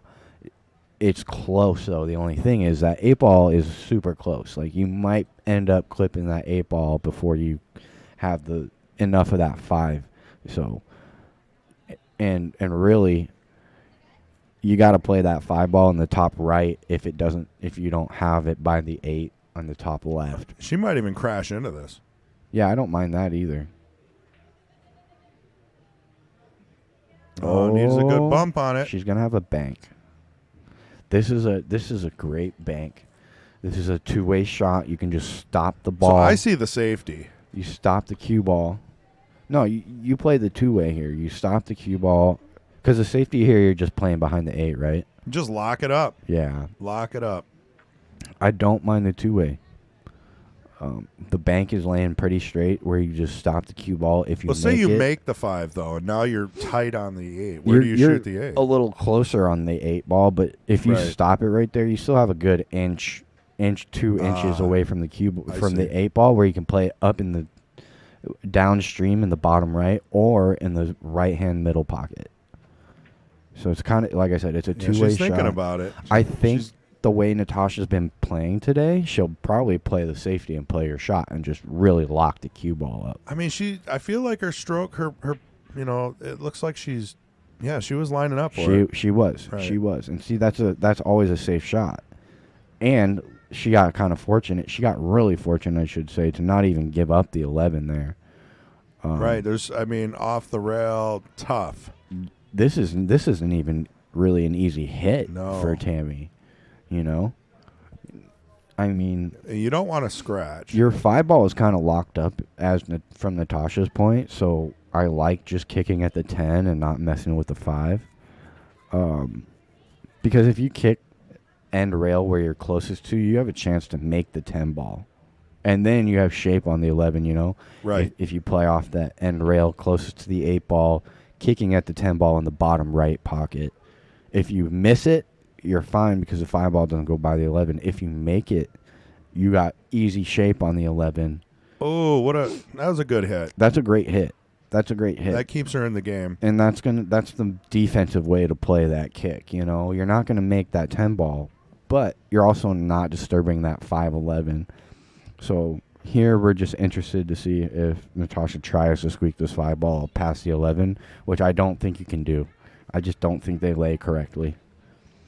You're going to catch too much of that rail, and the 5 ball isn't going to squeak through. You're going to hit that 11 too full, and it's going to stop the 5 ball from going really anywhere. So I think she'll just probably clear this 5 ball. She'll hit it not too hard. You want to get that 5 ball, keep it in the pocket.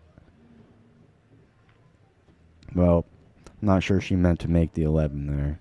Yeah, that's going to be a little tricky. Yeah, Tami can, pretty naturally go back to the 8. Yeah, Tami's definitely got a good chance. That was kind of a sellout from Natasha.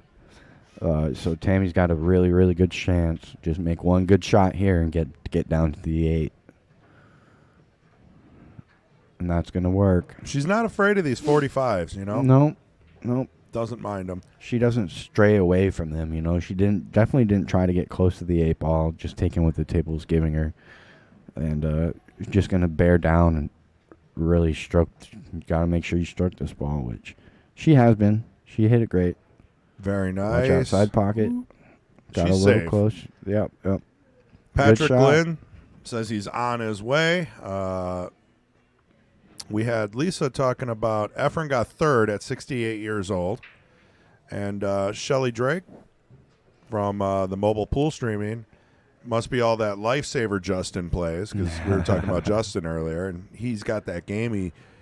he's really pushing. It's called Lifesaver. I think it's lifesaverbilliards.com if anybody's interested. It's kind of it's a safety type of game. Really teaches you how to move the ball and think about where it's going to go afterwards. Patrick showed me that game. We played a little bit. I actually beat him. It's a tough game, but if you play a bunch, you probably start to get the hang of it. And the rules are on that website, lifesaverbilliards.com. So you can check out all the rules, print it out, see if you want to play it. I recommend it. I played it a couple of times with Justin. I don't recommend that because He'll beat you up. Yeah, on a bar box, he's a solid player. 200 Fargo higher than me, and every shot I had to shoot was like the hardest shot I've ever had in my life. Because that's the goal, right? You make a ball, and then you want to leave them tough, right? I'm kicking, I'm banking, I'm shooting weird cuts, and look at that. That's the split that's Tammy's a nice looking break. for. Is she gonna? She looks like she's still gonna come up dry. Is that dry? That's still gonna be dry. That's probably the best break of the day. Yeah, that's the best split we've seen for sure. We got a couple clusters with the 2-3 and the 5-11 there. Everything else is wide open, so I like stripes because that 11 ball is gonna go and the 5 ball doesn't in the obvious pocket. So she's got a good starter on the 9. She's got a good starter on the 12. I like stripes here.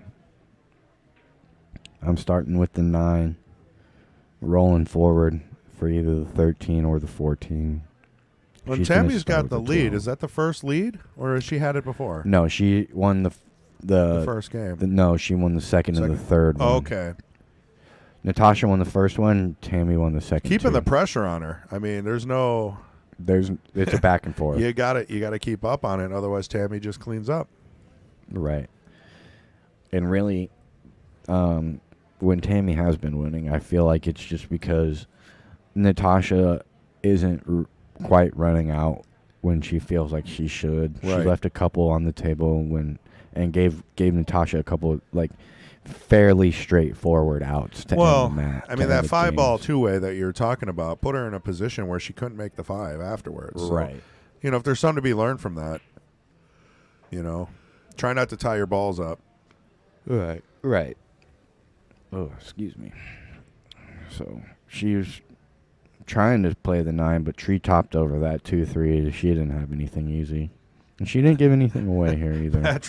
Patrick Lynn's on the defense here. He says, Kyle beat me 1 game in Lifesaver. But what happened when we played 8-ball? So I think you hit a nerve there. You might have a buck a game going on after. It's all good. I'm still 100% for Lifesaver because we only played 1 game. Yeah, that is true. 100% win rate. Hey, sorry, Patrick. I'll probably never play again. I've done that to people where I beat them once, and then I'm like, no, I'm not playing you again. Never again. Tries to throw that 2-ball in, and it rattles up a little bit. That was a good attempt. Heck of a leave. I mean, right. I think the 15. Still going to give the 15 right here. Watch that 3-ball. Make sure it doesn't move at all. No, yeah, I don't think it will. Just the way it sits. The cue ball's past the 3-ball just a little bit. So I think she's got a good shot at it. Yep. Clean. Still. That was a good camera angle for that, too. So she's got this dead straight 13. She can play to the 10 next. Only problem is the 11, which you want to get on the 9, straight in on the 9, in either of the side pockets, and you'll be to the 11. Yep, she's thinking about that right now. And I like the 13. I like drawing off of the 10 ball down table to the middle of the table for the 9. See, this is a good angle. You can kind of just hit a stun draw. Or even really, if you don't want to hit a draw, you can really load it up with spin. You're coming back towards the middle of the table instead of staying down by that bottom rail, that bottom long rail. And so I like to hit this ball with a little draw, but we'll see how it looks like she's going to try to draw it a little bit too. But you just want to end up straight on this 9 ball on the side. It leads you perfectly to the 11, and then the 8 ball is really, really kind of a hanger. There, see she. Oh, look at this. Is she going to get a shot? I don't think so. I'm not sure. Can we get it overhead? I'm not sure if she can squeeze by that 9 and cut the 11 in the side. Oh, yeah, that's a little tricky I there. don't think so. I think the 9 is blocking it. That's unfortunate because she really had a good plan there. Yeah, that was a good plan to try to come between the 5 11 for the 9 in the other corner, or on the other side, or corner for that matter, would lead to the 11, but she clipped him, so it definitely got a little funny on her.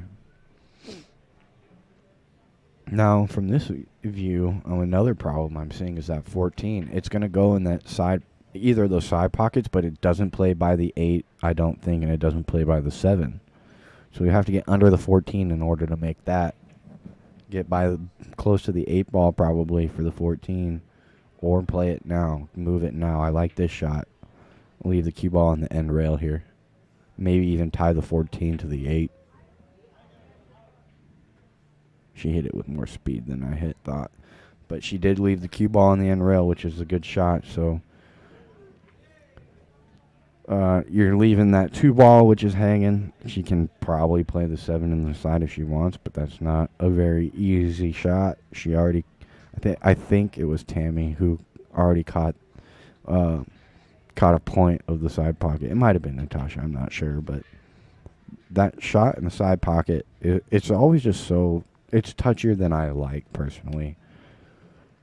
Like a lot of the times you're not shooting straight in. Right. You can't see the angle.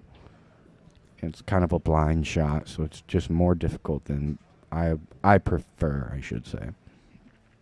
Fred Renner says, "Hey guys, how you doing, Fred? Hey, Best Fred. salsa in town." He also does asparagus. Oh man. Yeah, you got to get to know these people. They bring you stuff. JJ Matey, first time I talked to Justin, he spent 2 hours hanging with me, teaching me Lifesaver. He really loves pool and is a class act. Super nice guy. That's awesome. Lifesaver is a good game. It's a fun game. It's one of those where if you can't, if you're kind of burnt out on all the standard games, it's always fun to mix that one in It's what you need. and keep it fresh. Because when do you really sit there and practice jump shots, kick shots, safeties? I mean, it's a game that forces you to play tough shots. Nice shot there on the 6. That was a great cut. All the way down table, hanging on the rail. Cue ball on the rail. It's not easy. And that's going to continue the run here. Probably take the 1 ball here. I like going 2 rails forward. Not sure you can see this 5 ball into the corner, but it will cut into the side. And you can use the 14 as a stopper. The only thing about that is you're moving the 14 towards the 8, where you might block the obvious pocket for the 8. Ooh. Nice. That was a great shot. I think that was probably same time contact. I wasn't sure if she could see enough of that 5 to do it, but it looks like she had enough. Just barely. But that's all you need. So this run is still alive and kicking. She's thinking this through. I like the 3-1-7. I know Me it's too. tricky to go 2 rails out on the 1, but I don't like taking the 7 now. So I think she's going to work this. Yeah. Come across table for the 1 a little tighter. I think it's going That's to be actually- there though. That's perfect. Yeah, just go back and forth, right? Little bottom left, kind of come out. Don't scratch, right? But And come she- back Right. and then out. And she is right-handed, though. The only thing about this is it might gonna not be a be stretch. the easiest shot to reach. Right. I mean, if you got to bust out the bridge, bust out the bridge. Which actually, that's going to lower your percentage with the speed control. Well, that's only if you've never practiced with the bridge. It's kind of funny. I think I have a better stroke with the bridge because I hit the cue ball where I want. Yeah. The more you practice, you're kind of behind the whole cue, so it's easier to Right. draw the straight line. just got to get it out of the way, right? Yeah. Pop it and don't let the cue ball come back and hit the bridge because that, would be a ball in hand. And that happens all the time. It does. You got to be quick. You got to pop it and, fly that equipment off the table. She's stretched out a little here. Is she going to go 2 rails or 3 rails here? She's just saying, I'm taking the opportunity. Yeah. Really, she could have probably just played that with more speed and come off that 3rd rail. Right. Top right or bottom left. Personal choice. But you know what? This is just fine. If she makes the 7 ball, she's going to have a shot on the 8. Assuming she doesn't clip the 11 and come behind the 14. Well, and Tami doesn't mess around. I think she likes the fact that An opportunity is Drilled better it. than Look at no this. opportunity. Look at that, and a shot at the 8. Is she gonna have between these Look balls? at that. I think so. Yeah, I think I she think ended she's up got in the hole window. there. Wow, unbelievable. That one's going on the highlight reel. I don't know if she has it. She's kind of looking at it. It might have. It's rolled. close. It's really close. I think she's worried more about the 9 than the 14. They're just both close. She's gonna really have to bear down. Not the easiest shot in the world. Maybe she's spinning it a little bit. Oh, she went for the bank. Went for the bank. Well, this gives Natasha an opportunity here to tie this match up. Yeah, this is connecting the dots. This is stroke test here. Hold your nerve, which Natasha's been seeming to do for the most part. I mean, she had one slip up a little bit early with the 8 ball and one, I think the game after where oh no, I think that was it, where she hung the 8 and then left it dead straight 10 ball to the 8 ball for Tami, like a 2 ball cleanup. But yeah, they've both been shooting great. I think it comes down to, having a cluster. Yeah, you're right. And then letting exactly. the other player get up, and then it kind of goes back and forth, back and forth. Yeah, We've all been there with 8 ball. Mm-hmm. And as soon as one of them have an open table, they've really shot well. Now this is iffy. I think she was going for the safe there. She was, for sure. She was trying to leave it behind the 11. But she was also trying to make sure she got a rail with the 14, so she overhit that. Right, little double block, cue ball behind the 11, 14 in front of the 8. This is an opportunity. I think this. I think we can cut that right in the bottom left there. It's gonna cut. I'm pretty sure. Looking at the overhead on the right side of your screen, it looks like it'll cut. If it doesn't cut, she might be in trouble because it doesn't bank by the 14, but I'm pretty sure it cuts. Oh, boy. Yep. She Wow. bobbled it. She gave it a roll. Talk about a clencher. Well, this is still not quite over. Natasha's got to get under this 14. It's not going to go by the 8. So you can get under the 14 for upstream. Think or how you big can, this game is. Yeah. It's either going to be 5-3 or 4-4. Yeah, That's this is a big game for both girls Right. because, especially I think for Tami, because if she wins this when she's on the hill, so this is a big game for Natasha. So Natasha really needs to get out right now. She wants to give herself still a really good shot in being in this match, and that's a solid start. Little funky on the 9. This is going to be tough to come around. Yeah, this is all speed here. You really got to control the speed off of the end rail and decide what pocket you want to play the 14 in, because you can play the 14 in the bottom right opposite of the 8, but that's a little bit smaller of a window to end up in. I always screw these up. It's not an easy shot, man. Yeah, because you either put left or right on it or try to do the tangent line. I mean, to get short side on this 14 is very, very difficult. It's all speed. It's all speed. She's going to hit the 8. You know what? She had the right. Ooh. She didn't make it. You know Ooh. what? There's a chance here. That's flirting. This is with it. opportunity 101. And another viable thing that you got to think about is, like, you don't want to touch that 8 and knock it in here. Jacked up right over it. Well, as Ray says, every ball is a rail. Yes, sir. I love that one. you got to ask him what it means if you want the full 1 hour explanation, though. Oh man, this is tough.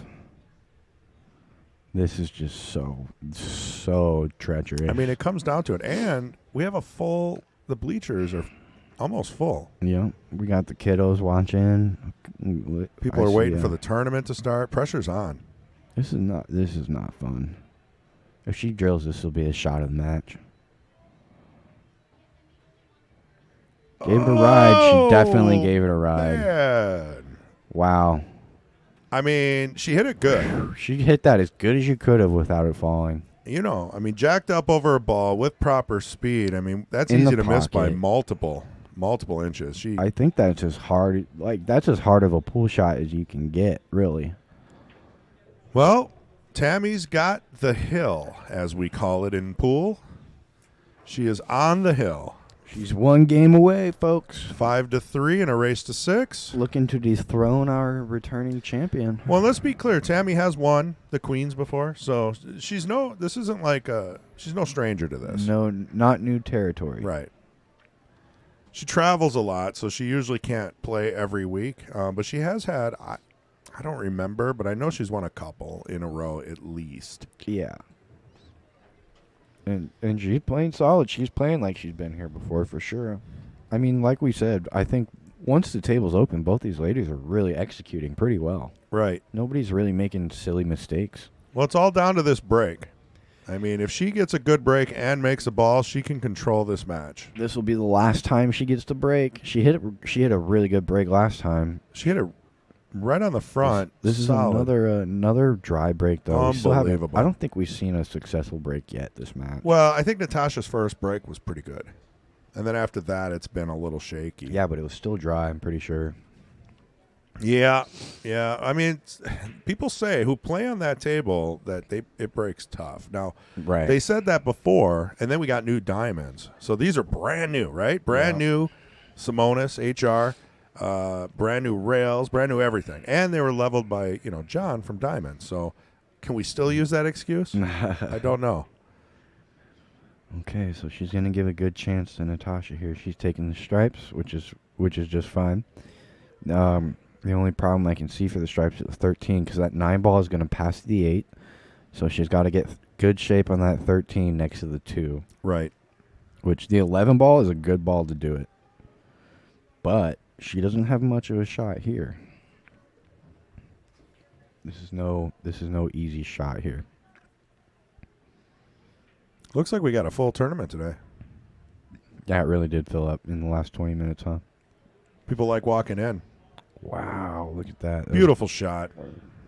That's good speed. She's still coming off with nothing easy, though. I'm not sure that 9 goes by the 4. It doesn't look like it, and I'm not sure she can see enough of that 9 to play it down table by the 1. It looks like that's what she's lining up. So it's there. It's there. Yeah, Patrick said Tami had a winning streak of 2 last year. I'm telling you, he's the stats guy. Being retired with nothing better to do does help. Look at this. Look at this. That's beautiful. That is beautiful. But now, she keeps hitting these really good shots and just not really getting rewarded as you feel like she would deserve. She hit that really beautiful too. And I mean, can you spin this 13 in without hitting the 2? I don't think so. Because that will open up. That will open up the rest of the rack, which was her only issue with the beginning of the rack. So if she can, I would. You know what? Looking at it straight on, it looks like she might be able to really spin it in, but the overhead tells me no. Okay, so she's just calling the 11 in the bottom right corner. Which this will be another highlight shot if she makes it. Yeah, they're tough. You got to punch it. You don't want to double hit. Watch the cue ball scratch on the opposite side pocket. She got a little double kiss there.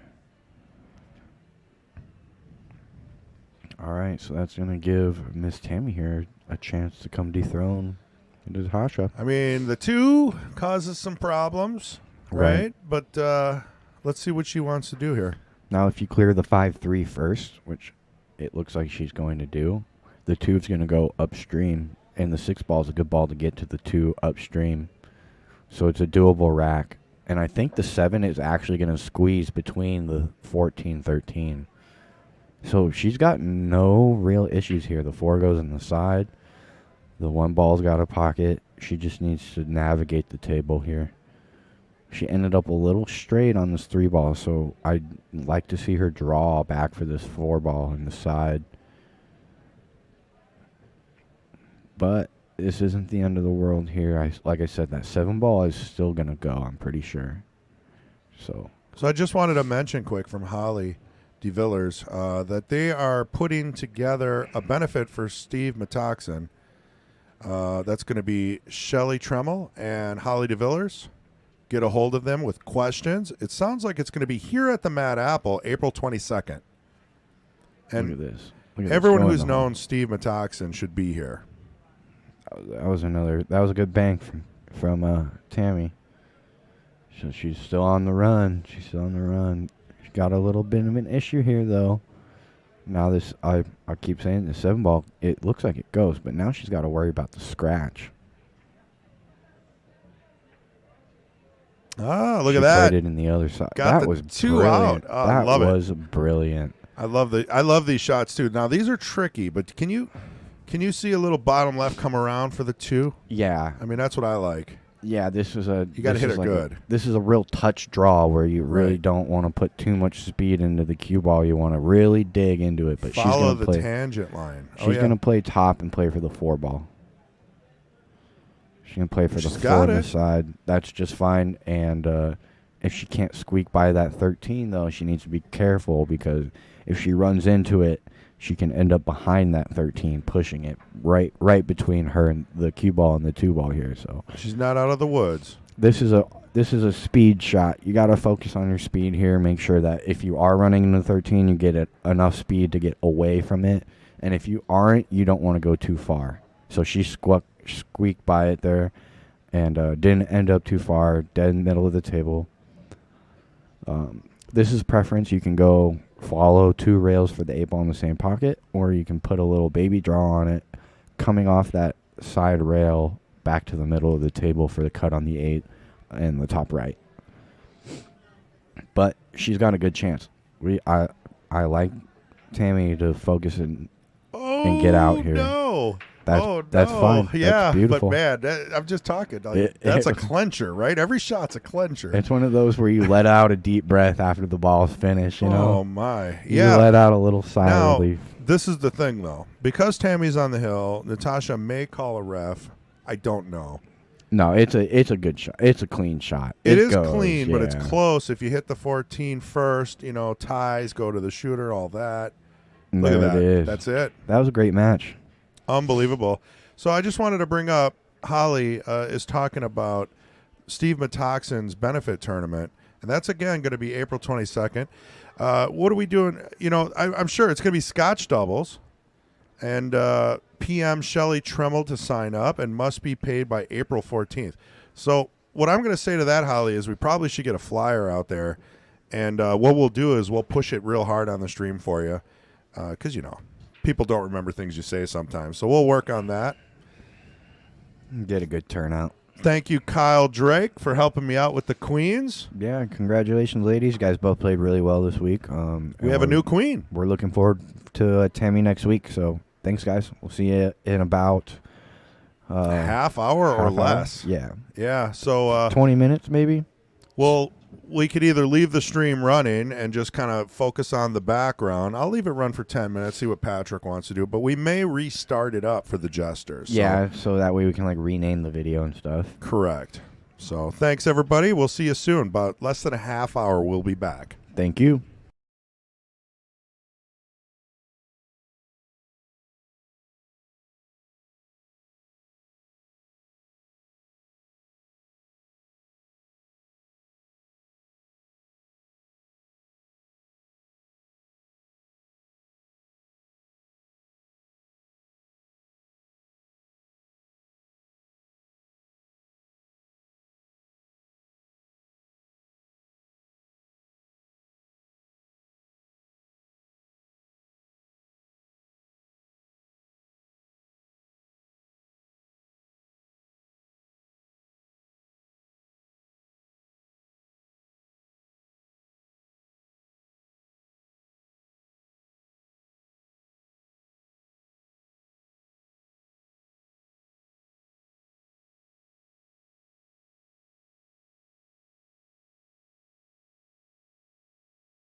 We got the thumbs up.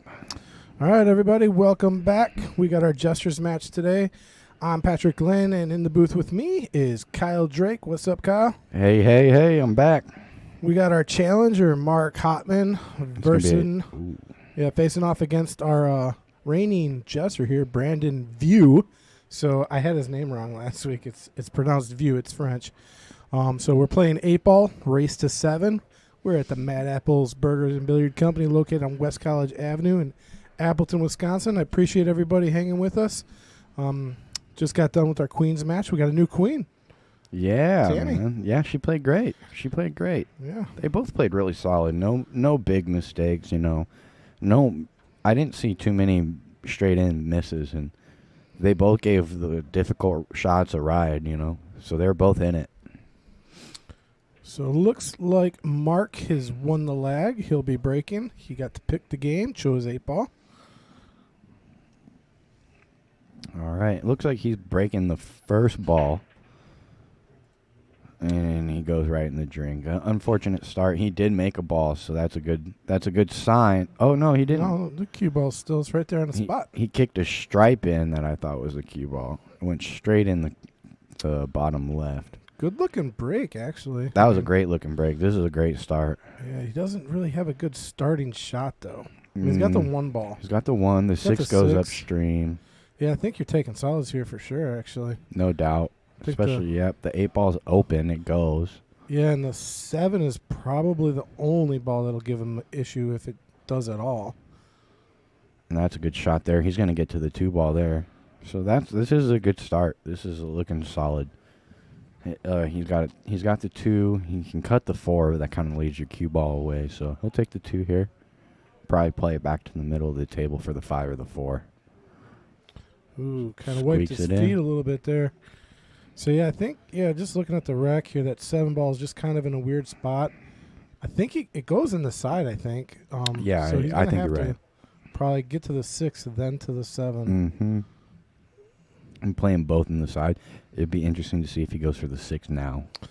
Okay. Look at this. That is beautiful. Yeah, he got the 8 out of there. That works great. That was great. And really, he can make the 6 on the side and bump the 7 here. Yeah, he can push the 7 even towards the pocket almost here. Right, exactly that. Yep. And you don't want to hit it too hard, or you want to hit it real hard to clear the 14 for the 5.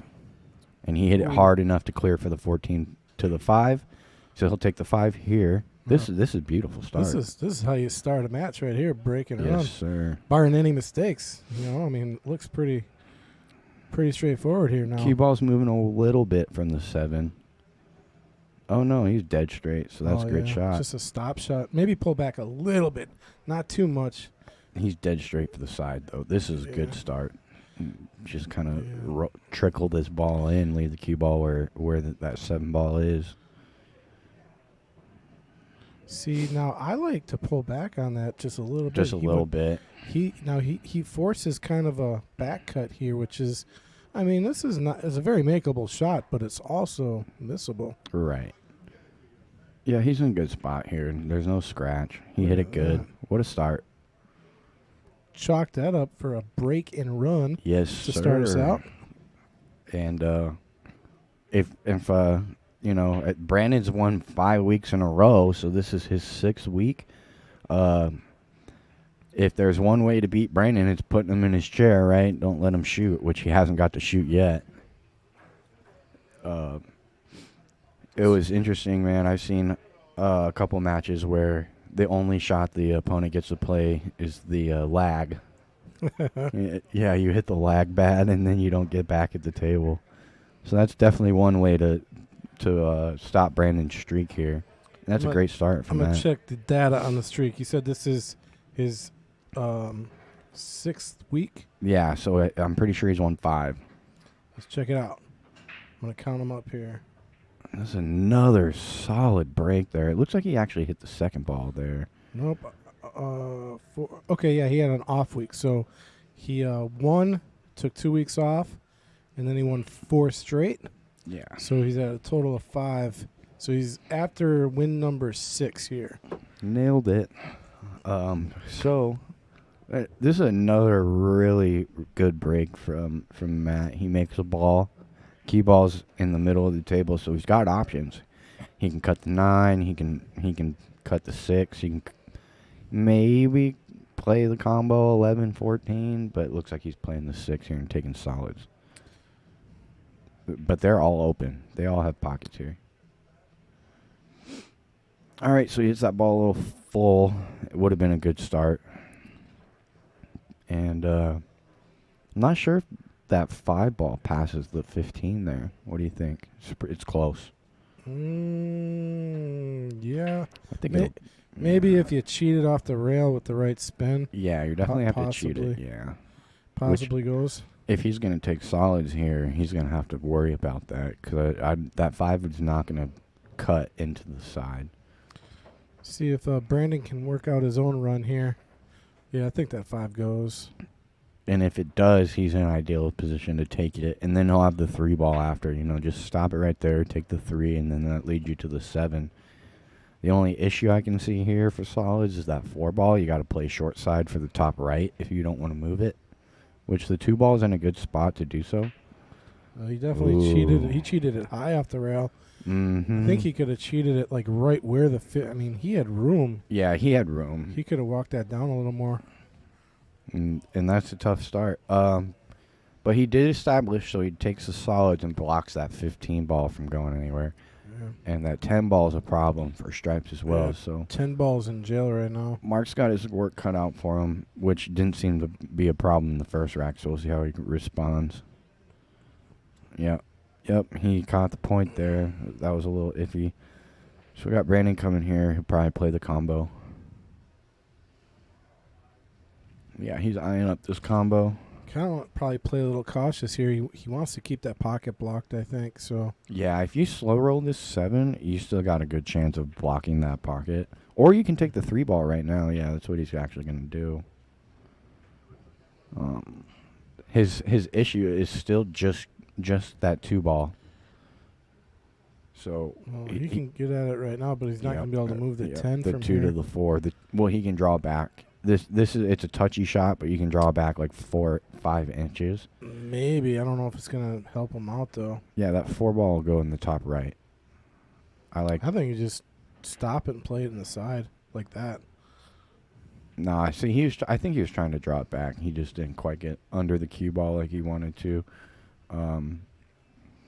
He can play this 4 ball in either pocket, really. He's like right on the 50. He's got to let the cue ball go here, so it's interesting. That's a nice shot. That was a beautiful shot. 7 balls in jail. 7 ball. It luckily didn't get tied up, but the issue is getting to it. Yeah, he's going to kind of have to put a little bit. Well, actually, this shot right here, he can get to it. He's just got to not hit the 15 ball here. Yeah. He's got to get in between here and come. Yeah, he hit the 15, so. Yep. That was going to stop the ball, but nope, he didn't get there. He's got an edge. He can see the edge. If you look at it on the overhead, he can see the edge of the 7. Just barely. He's going to have to super cut this and walk it down. Yeah, the issue here is I like making this ball with left spin inside. Scratch. You got to watch the scratch coming across off the 9. Yeah. And if you hit that with straight top, you tend to pull it off the rail a little bit like that. Nice. So Mark coming to the table, and he's got a little bit of duck soup here. Everything's wide open, nothing in his way. Yeah, he's Mickey Mouse out, huh? That's what they call it. He navigates this out like he did his first one. I think he's pretty primed to get out here. Yeah, and that's really settling his stroke, He came out with that first rack swinging, so that's really going to put a little pressure on Brandon to capitalize on his opportunities at the table. Yeah, he wins this game. I mean, he is going to add a little pressure to Brandon. Absolutely, especially if he runs out right now, where all his balls are nice and open. He gets kind of a freewheeling stroke. Let your stroke out, settle into the match. And I kind of like using the 15 as my last ball. Yeah, rolling forward into the side. I mean, you can play it almost anywhere. And it leads to the 8 pretty well. Exactly. Yeah, this is a solid looking table. Get there. Get a little touchy here. He might take the 15 now. I would really try to not if I could, but I think you're right. It's kind of his best option. Yeah. I mean, the 14 still leads really well to the 8 as well. So does the 12 ball. I mean, as long as you just so he'll take the 14, and he can stop it right there for one real shape to the 8 yeah, just come across the table. Yep. Yep. So put a good stroke on this, and I like him to get out. Oh, he jarred it. Yeah, he kind of jumped on his stroke. If you look there, he kind of flinched. Kind of popped up a little bit, so he pulled the cue ball up. So this is going to give Brandon a good chance to tie it up. And Brandon doesn't let these opportunities go, you know. He's really good at capitalizing on mistakes late in the rack. And I'll take a look back at Mark's last shot here. See what happened here. There it goes. See how it kind of popped up? It popped up just a little bit. Ever so slightly, and that's enough, like, if you watch him at the end, yeah. Yeah, So- he might have rushed it a little bit too, you know, got down and like one-stroked it a little bit, but it is what it is, you know. It's still early in the match, so both these guys are still trying to get settled in. But I think this will be another close match too, the way they came out. So we just got finished with the Derby City. I don't know how many people were keeping up with that, but Yeah. what an exciting year at the Derby City. I mean, Efron putting on a display, made it to, I think, second or third place. Out of all the players, I mean, his run in one pocket was incredible. Had a chance to take it down, but Tony Cohen took down the one pocket, and Fedor Gorst took Banks and 9-ball, so took two disciplines again, back-to-back years now. Didn't he take the overall as well then? Yeah, he did take the overall So as well. that's back-to-back overalls as well. Correct. So He's on fire. yeah, he's got, man, that kid is on fire. That's all I can say. I mean, that he can just flat out play. I don't know. Yeah, man. I mean, he just understands the game. You know, every aspect to it, you know. Plays super solid. So Brandon here actually broke dry. It's a really good split, you know. The only issue on the table is stripes.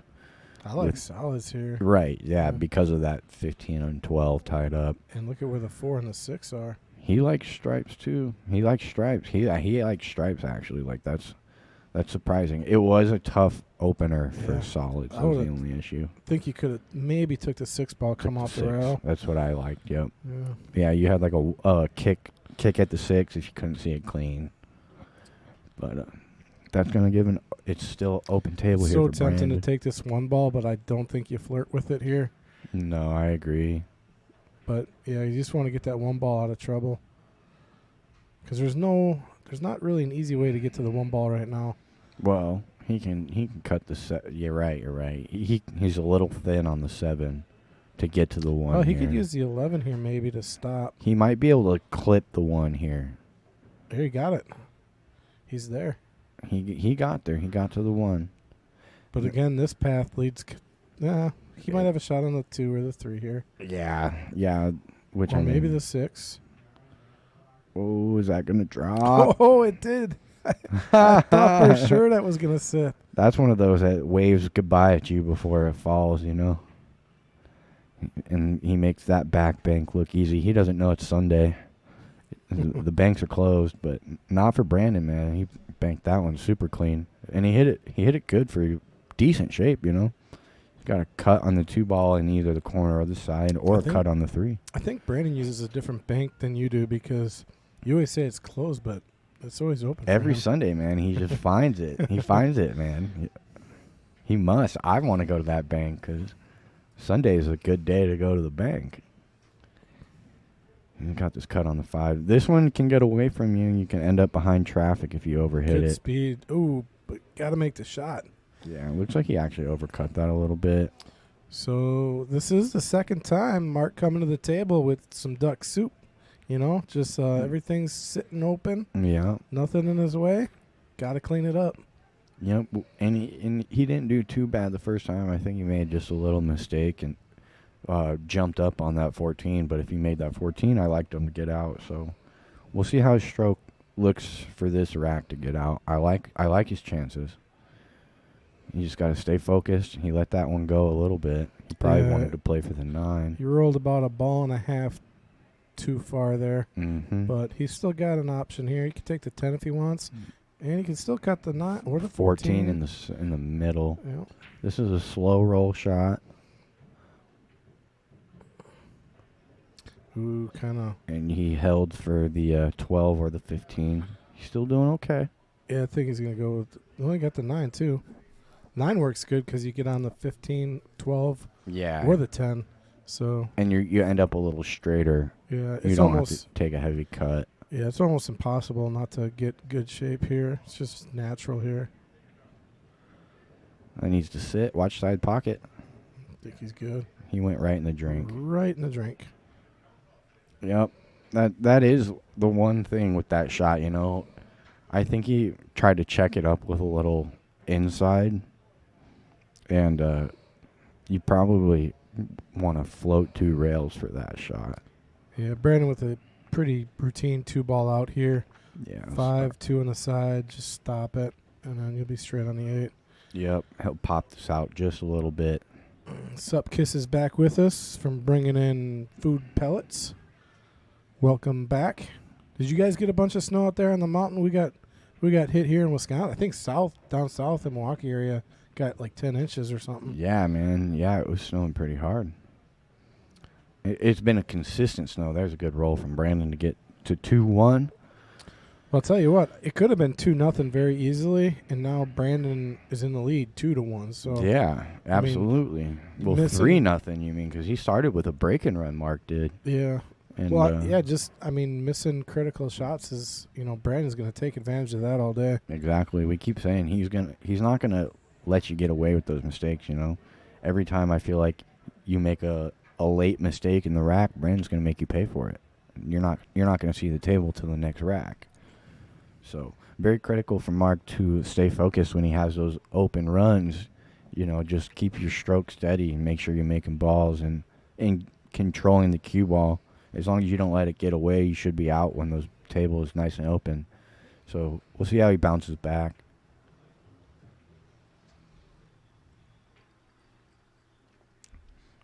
I think Brandon's been hitting the second ball, but it looks like no, maybe he's been playing head on. He'll play head on here. Balls are moving. Dropped Yep. a stripe. That was pretty powerful, and he dropped a solid, and 6 ball's hanging. He'll probably take solids here because I don't see a good stripe to start with. Yeah, and solids look pretty good too. They're all in the middle of the table minus the 5, and the 6 is hanging. Yep. How good would that be if you could start with the 5 right now? Yeah. That'd be nice. Yeah, just cut that and then and deal with the rest of the other side of the table.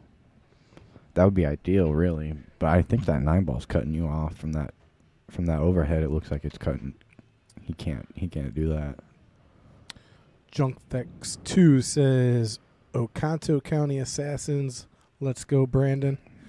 Okay, he's starting with the 4 ball here. Risky, risky, risky. But Yeah. I like it. It opens up the 1 ball so to where you're probably not gonna have to play a combo. But it was risky. that is the issue there, is that it's not a guaranteed shot, whereas the 6 ball is pretty guaranteed. But shooting that shot, he shows he's confident. I'm going to drill this ball. Yep. So that's a good thing he's got going for him. Is he's confident right now. Yeah, exactly. And that's gonna let Mark know that if you keep making mistakes, I'm gonna punish you. Yeah, Subkiss says the 6 was better. I mean, the 4 would have been great if he made it, but It's 6 not, was yeah. 6 was just a much higher probability shot. And this is gonna give good chances to Mark to tie it up. He's gonna play this 10, probably off the 6. I don't think it goes clean. Yeah, it's got to go off it. Get it out of there. Watch out. Yep, at 13. I'm Nice, taking he the can still 13 get right it. now, yeah. Yeah, he can get it. I got shape on the 13 right now. Yeah, you got to take it right now. I feel like, because it's going to be hard to get back to it. Yeah, you got to ask yourself, when am I going to get better than I am right now? Yep. He hit that nice. Well, he's got to be careful now. He's only got one ball to work with, really, to get to his 13. To the 13, you really got to hit this ball And then super good. he's going to have to go from the 13 to the 9. So he's actually probably going to have to play up to the 9 and play the 9 to the 13 because you are not getting from the 13 to the 9. Yeah. So I think he should be rolling forward here. But, again, that might not work because actually the cue ball is going to be going towards the 9 after the shot. So he's in a bit of trouble here. I don't mind playing shape for the 9 here. You really just got to focus on the speed. You might be coming into the 8 ball here as well. Well, yeah, I mean, look at where see, he's playing he's going safe. to duck. I think he's playing safe. Under the 5. Yep, playing safe. That's a good shot. Yeah, because that was smart because he really had no way to get out there. Right. There was no easy path. If he took the 14 first, there's no way you're getting from the 13 to the 9. Yep. You take the 14 and then the 9, there's not Yeah, really. you got to come up with a couple superstar shots there to get out. Yeah, just did not look good.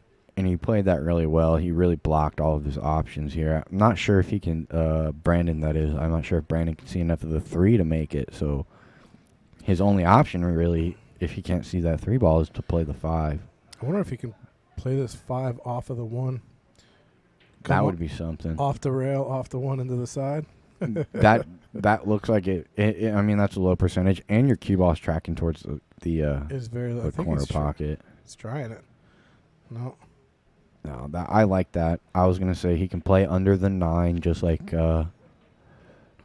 Mark played under the 5, which you don't see a lot of in 8 ball. You don't see people playing safeties with the opponent's suit, meaning like.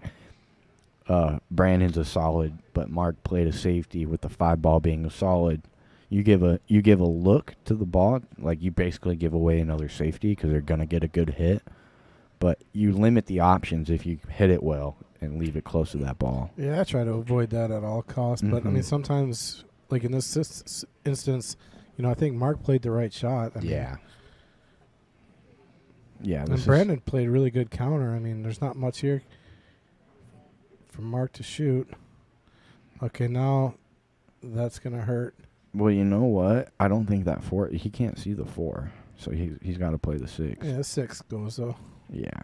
So he's got to play the 6, which is touchy. Oh no, he can't see the 4. Oh, see, wow. I thought there's no way. Yeah. Camera angle's fooling me a little bit. All right, so we got Brandon off and running. It was a little short. I think he wanted to play for the 6, but he's got backup. He's got the 7. He's got the 1. The 1 does cut. I don't like the 1 though. It's a big scratch shot, so we'll play the 7 here.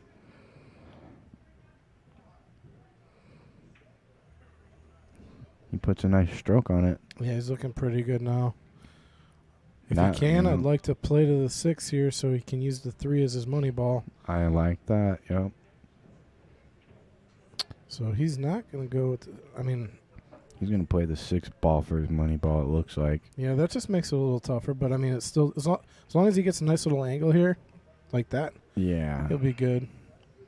Well, and you got to watch your speed here. It looks the cue ball wants to end up on the left side of the 14, so you got to hit this with some stroke, or you end up short. And there he overcut it. So it looks like he played a little bit of outside spin, just a little bit, to come on the correct side of the 8 to where the 14's not blocking so much. But he overthrew the 6 because of that. So he's getting a little technical, and that throws your object ball off of line a little bit. Oh, that's nice shape there. That's to beautiful. The 14. That was great speed. He can play the 14 in either of the top corner pockets, so he can play this 9 ball on the side or take it down if he wants. You just go on the side and just roll forward just a little bit. It's just an easier shot. But he takes it all the way down, goes up and down, and he ends up in the pocket. That was interesting. I'm surprised he chose to play it up there like that. Yeah, he's probably a little bit more like me, where he doesn't like shooting those really small pockets on the side pocket. From that angle, you don't have much pocket to hit. You really got to come off that far point. Yeah, but on a diamond table, the side pocket is huge. It is. It's pretty big. Yep. I don't mind the side pocket shot.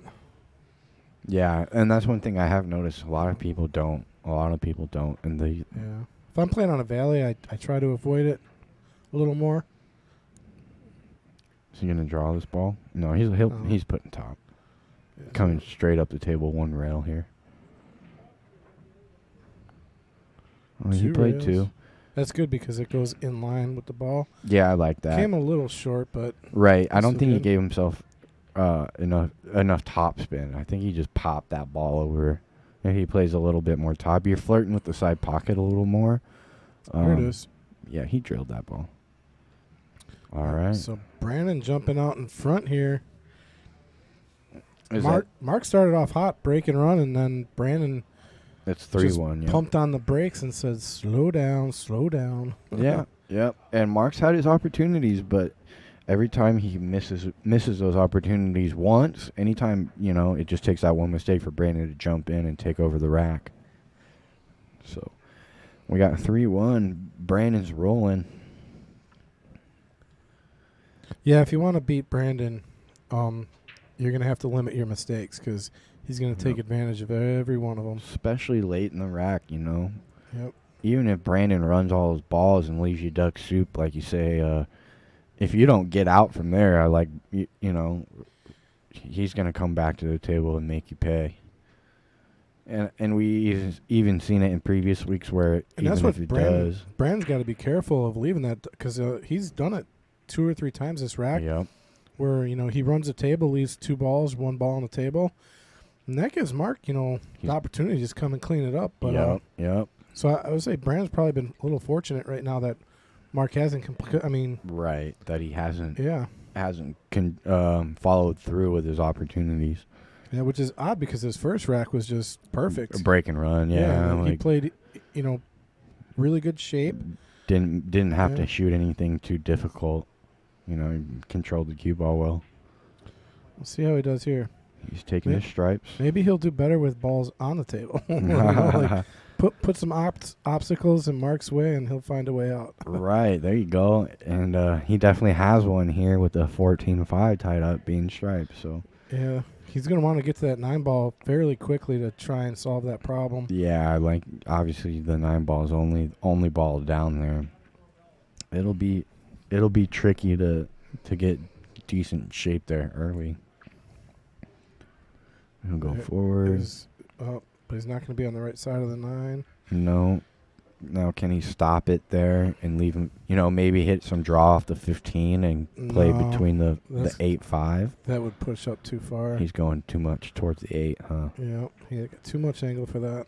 He can get on the 9-2 Okay, rails now here. he's got it. But the problem is now is he's breaking up a ball Then that he's he has to gotta- play next. Yeah. No Which is- insurance. Oh yeah, it's kind of hard to figure out where that 14's going if you do break it out. And he should be able to draw this back and get in between either the. look, he's 8. going forward. He's probably playing that window between the 8 and the 3. Yep, 8 and the 3. That was a good call. That was a great shot too. That sets him up really well. Actually, he's got to hit a little draw here. Actually, if he could, I don't know if he can find a way to hit the 5 here, but he's going to be running into the 14 for sure. And Yeah. where is it going to end up? Perfect. Nope. Oh wow! Imperfect. It just nestled up on the 5. Yeah. Now he's. If he gets to that ball any thinner, that 14 ball, he ends up good, and that 14 passes the 5. But now it won't. Yeah, this is trouble. Yep, and he's got no safety here. No good safety. Yeah, this is tough. Probably just Well, he could try to roll that cue ball up on, just replace the 14 if he can. It's tough. Just leave the cue ball right there locked on the 5. It's probably his only option here. I like that. I think that's a doable shot from where he's at. That's probably the most doable. It looks like he's clipping the 14 and might try to make the 5 or something. Oh, yeah, it looks like he's going to roll into the 5 here. He tried to make it. That would have been an incredible. I don't know how he would have made that shot, but Yeah, you got to cut the 14 really thin to get off the rail and then into the 5. You're always hitting the 5 first there. But look at what he left. You know, he leaves these balls tied up, so Brandon's gonna have to come up here and play safety, which is, you know, that's nothing because he's got so many balls on the table. Yeah, Mark is in what we call one ball hell. Yeah. And Brandon hit a good safety there. There's no easy one rail kick here. I don't see. He might be able to fit between the 5-3, which would be a fairly simple one rail. And looking at the table here from the booth, it looks like he can. It's hard to tell on the screens, but it looks like he might be able to. But he's actually going to try to jump this ball. It'd be interesting to see how he gets up. Mark playing with a elite break jump, and it looks like he hit that legally. So successful jump, but it's still going to give Brandon an open table. So yeah, Mark's coming to us from Arena, Wisconsin, which is it's a bit of a drive. It's just West Madison a little bit. Yep, I heard him talking about it before the match. That's what he said. Yeah. Like about a 2-hour drive, probably. Yeah. He came to play. All So right. we had a really big turnout for today's Sunday 8-ball tournament. I think over 30 players. I think it's 35 when I last checked. Plus, I'm sure a few more trickled in since. So $100 added to that. That's over 32. 100 gets added, correct? I believe it's 32. I could be mistaken. No, I'm not sure. Yeah, I'm pretty sure that's what we talked about last week. Last week was like the biggest turnout I've seen. Yeah, last week we had 40 something. Mm-hmm. 45 or something like that. I want to say Ray took that one down. He even had to beat his own dad. And he donated all the money, the winnings, to TK's family. So that was really generous of him. And I thought that was a really class act move. So Ray, You love to hear the it. people's champion, thank you. Yeah, that sets a good standard, man. Well done. Congrats on the win, and thank you again for the donations. All right, so we got Mark here at the table. He's trying to figure out what he wants to do with this 14 ball because Brandon missed the cut on the 3. Oh, you can't cut it. Can't really bank it. No. I mean, the 1 is sitting in the way from a bank. 6 is blocking the pocket. I don't see a good. Yeah, I Nothing mean, good here. Yeah, you can't even play safety here because Brandon's got 3 balls hanging. So this is interesting. He just tried to move something. There, it looks like he just kind of tried to move some balls and hopefully end up with something tied up. Well, if you can start with this 6 ball, hopefully get to the 7. Just kind of work your way back up to the table. That's why I always like playing one half of the table and work my way up. Yeah, that's how I played as well. Like we were saying last match, it really minimizes your cue ball movement. Correct. Makes it easier to control. He's looking at the 3. I mean, you can definitely start with a 3, but it's a little straighter. You got to put a little more of a stroke on it. I think you got to start with the 6 here. Yeah, I agree. It looks like Brandon's going to agree with us as well.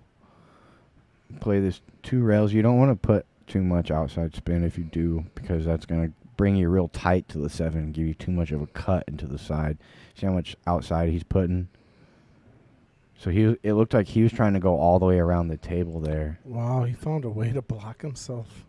Yeah, I'm not. Yep, that 7 ball is not going to pass the 3. No, he can play the 7 on the side. Cut it. Yeah, that's about it. I mean, unless he wants to go for a risky combo.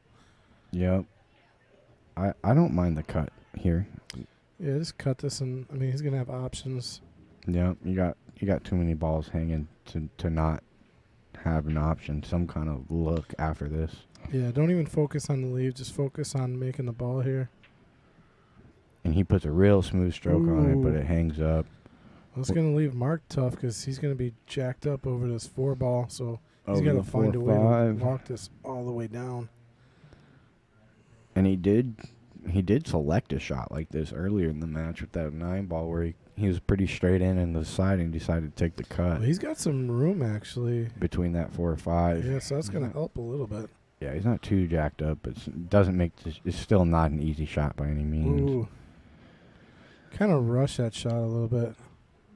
Yep, and the only question here is the 4-5 dead, or do you have to get on the 4 or the 5 in the top right?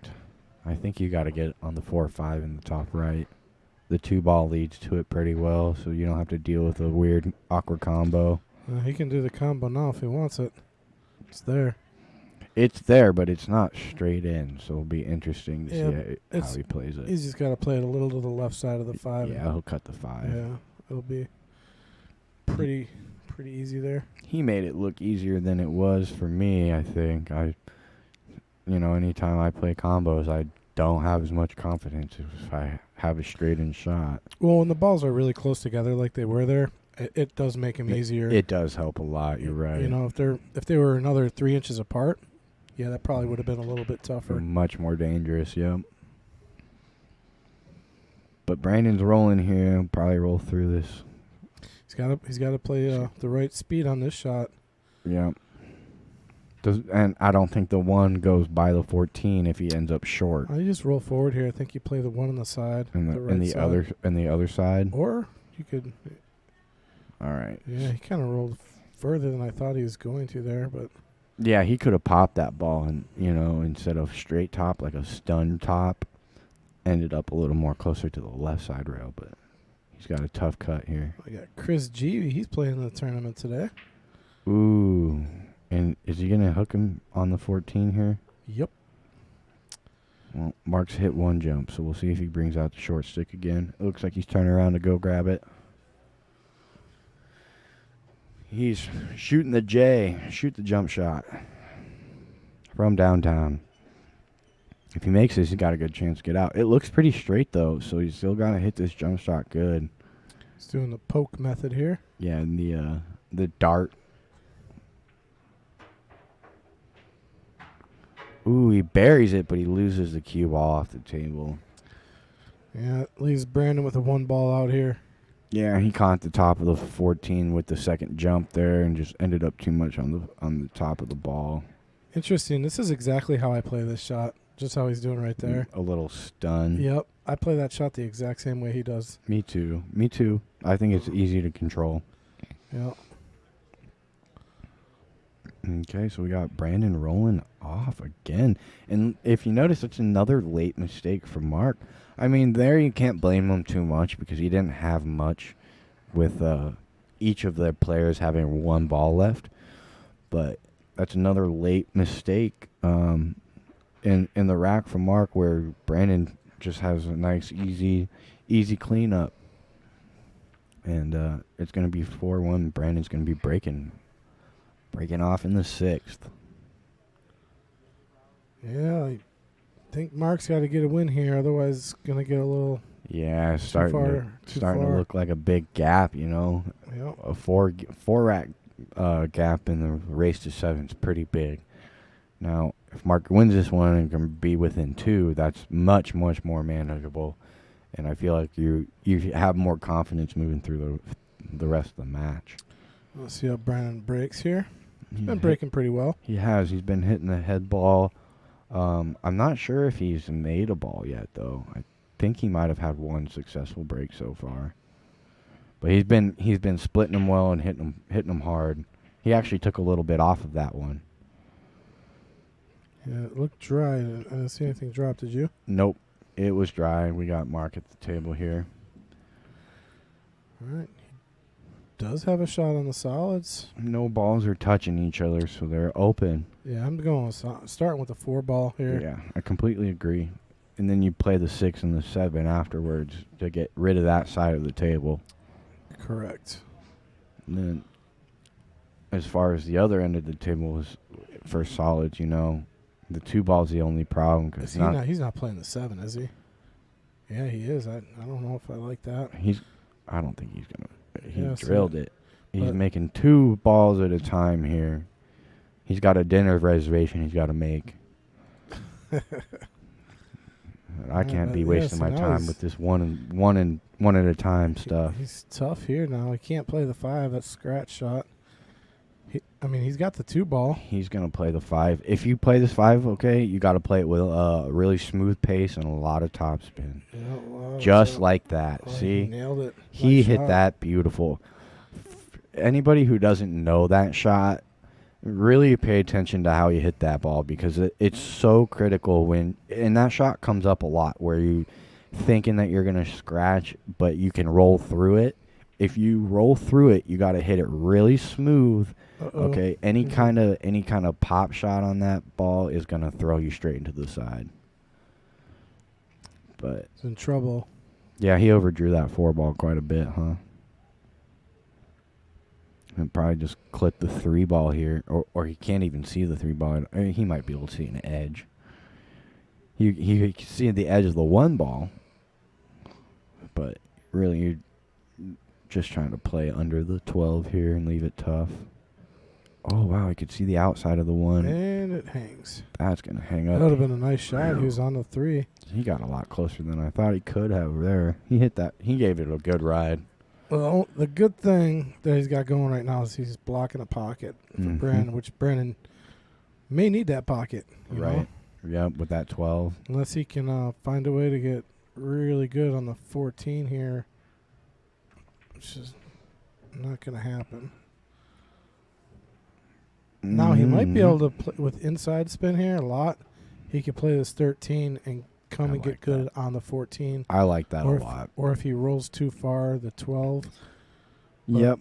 I completely agree with that shot. You kind of want to aim to end the cue ball between the 12-14. The problem is you got to use quite a bit of inside because it is sitting off the rail a little bit. Actually, I don't even know if you could hit inside enough to make it and come back down. Look, he's looking at it to come back down and miss the 2. I mean, Stretched out. he's- This is a tough He's shot. going to hit the far right of the ball here. Yeah, see, He played on the other side. yeah. He wasn't able to get on the. He wanted to get on the other side of that too, but it just wasn't going to happen. Yep, and that cue ball's sitting on the rail here, so whatever shot he decides to shoot next is not going to be easy. No. He could roll that 14 all the way up and get it out of trouble. Yeah, I don't mind that. The only thing, if you miss it, I like this shot because if you miss it, you don't leave too much. You might leave the 1, but you got a chance of blocking him with the 12. If you make it, you got to cut on the 9. See, I think he left the 1 ball here, but that's all he left. I don't know if he even left the 1. You're right. You're right. Between the 14-12, it might not even go. So I like that decision from Brandon there. Because Mark's walking to the table with, like, no look, and he's got a ball hanging in the pocket, you know, and you still can't make it. So he's got a kick at the 2. He can kick the 2, but that's it's not going to get you safe. You know, you can hit the 2 ball really full and try to roll up on the 3, but that's super John hard. Wilkett. Let's go, Brandon. You got this. Brandon's got a lot of fans out there. Oh, look at this shot. He hit that great. Wow, how'd he hit that one? Did he call that too? Yeah. What a shot. We're going to take another look at that shot. Yeah. Wow. And I mean, he's got a cut on the 3 here, but look at this kick. Yep, hit that right in the center of the Just pocket. clips the 8. Oh, it stopped the cue ball for the 3. He's got a chance here. If he makes this, he's got a good chance. End up with some kind of shot on the 1, whether it be a kick or whatever. This is a tough shot here. Yeah, this is no fun. He hit a Yeah. little full. Little short. All right, so that 15 doesn't go by the 8 ball here. He's looking at it right now. He's going to play it off the 12, off the 10. Yep, a nice little bump there. Just a beautiful rub. When the 10 ball is that far from the pocket, it's tough to do, but he hit it beautiful. All right, things are going to get tricky now. Yeah, this is a big shot. He kind of just got down on it. Yeah, it needs to keep rolling.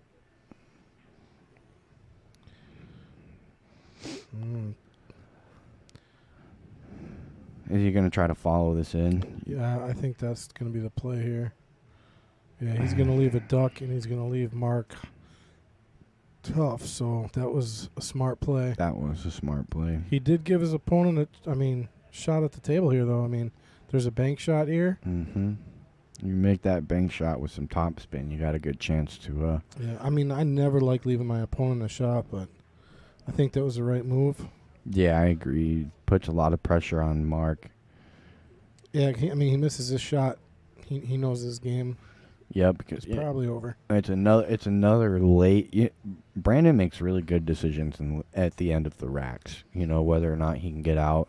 He plays really smart, simple pool where he always puts the pressure on his opponent, and you feel like just narrowly missed it, and would have had a shot on the. And 8. he had really good shape on the 8 if he makes it, but Brandon doesn't make a lot of mistakes late in the rack. I feel like he puts the pressure on the opponent to get out, and if they don't, he is going to have to get from the 14 to the 8. So he wants to get the right angle here for that. yeah, That's kind of what he's looking at right now. he's looking at taking the 14 now. This is a pretty safe shot, though. Yeah, I really don't like using my money ball when it's hanging in the pocket. Yeah, me either. Because all sorts of things can go wrong. So I think that is a smart shot right there. Yeah, now you're getting shape on the 8 no matter what. Exactly. Yeah, I think this was just a better route to get to the 8, safer. And that just goes out to more credit to Brandon. Like I said, he makes really sound decisions at the end of the racks. And just roll this 8 ball in, and you're cruising to a 5-1 lead. Oh, no. Oh, I might have got him there, folks. Shot a little quick there. Hit a little full. So Mark's got another bank. Can you cut this? I think you can cut it.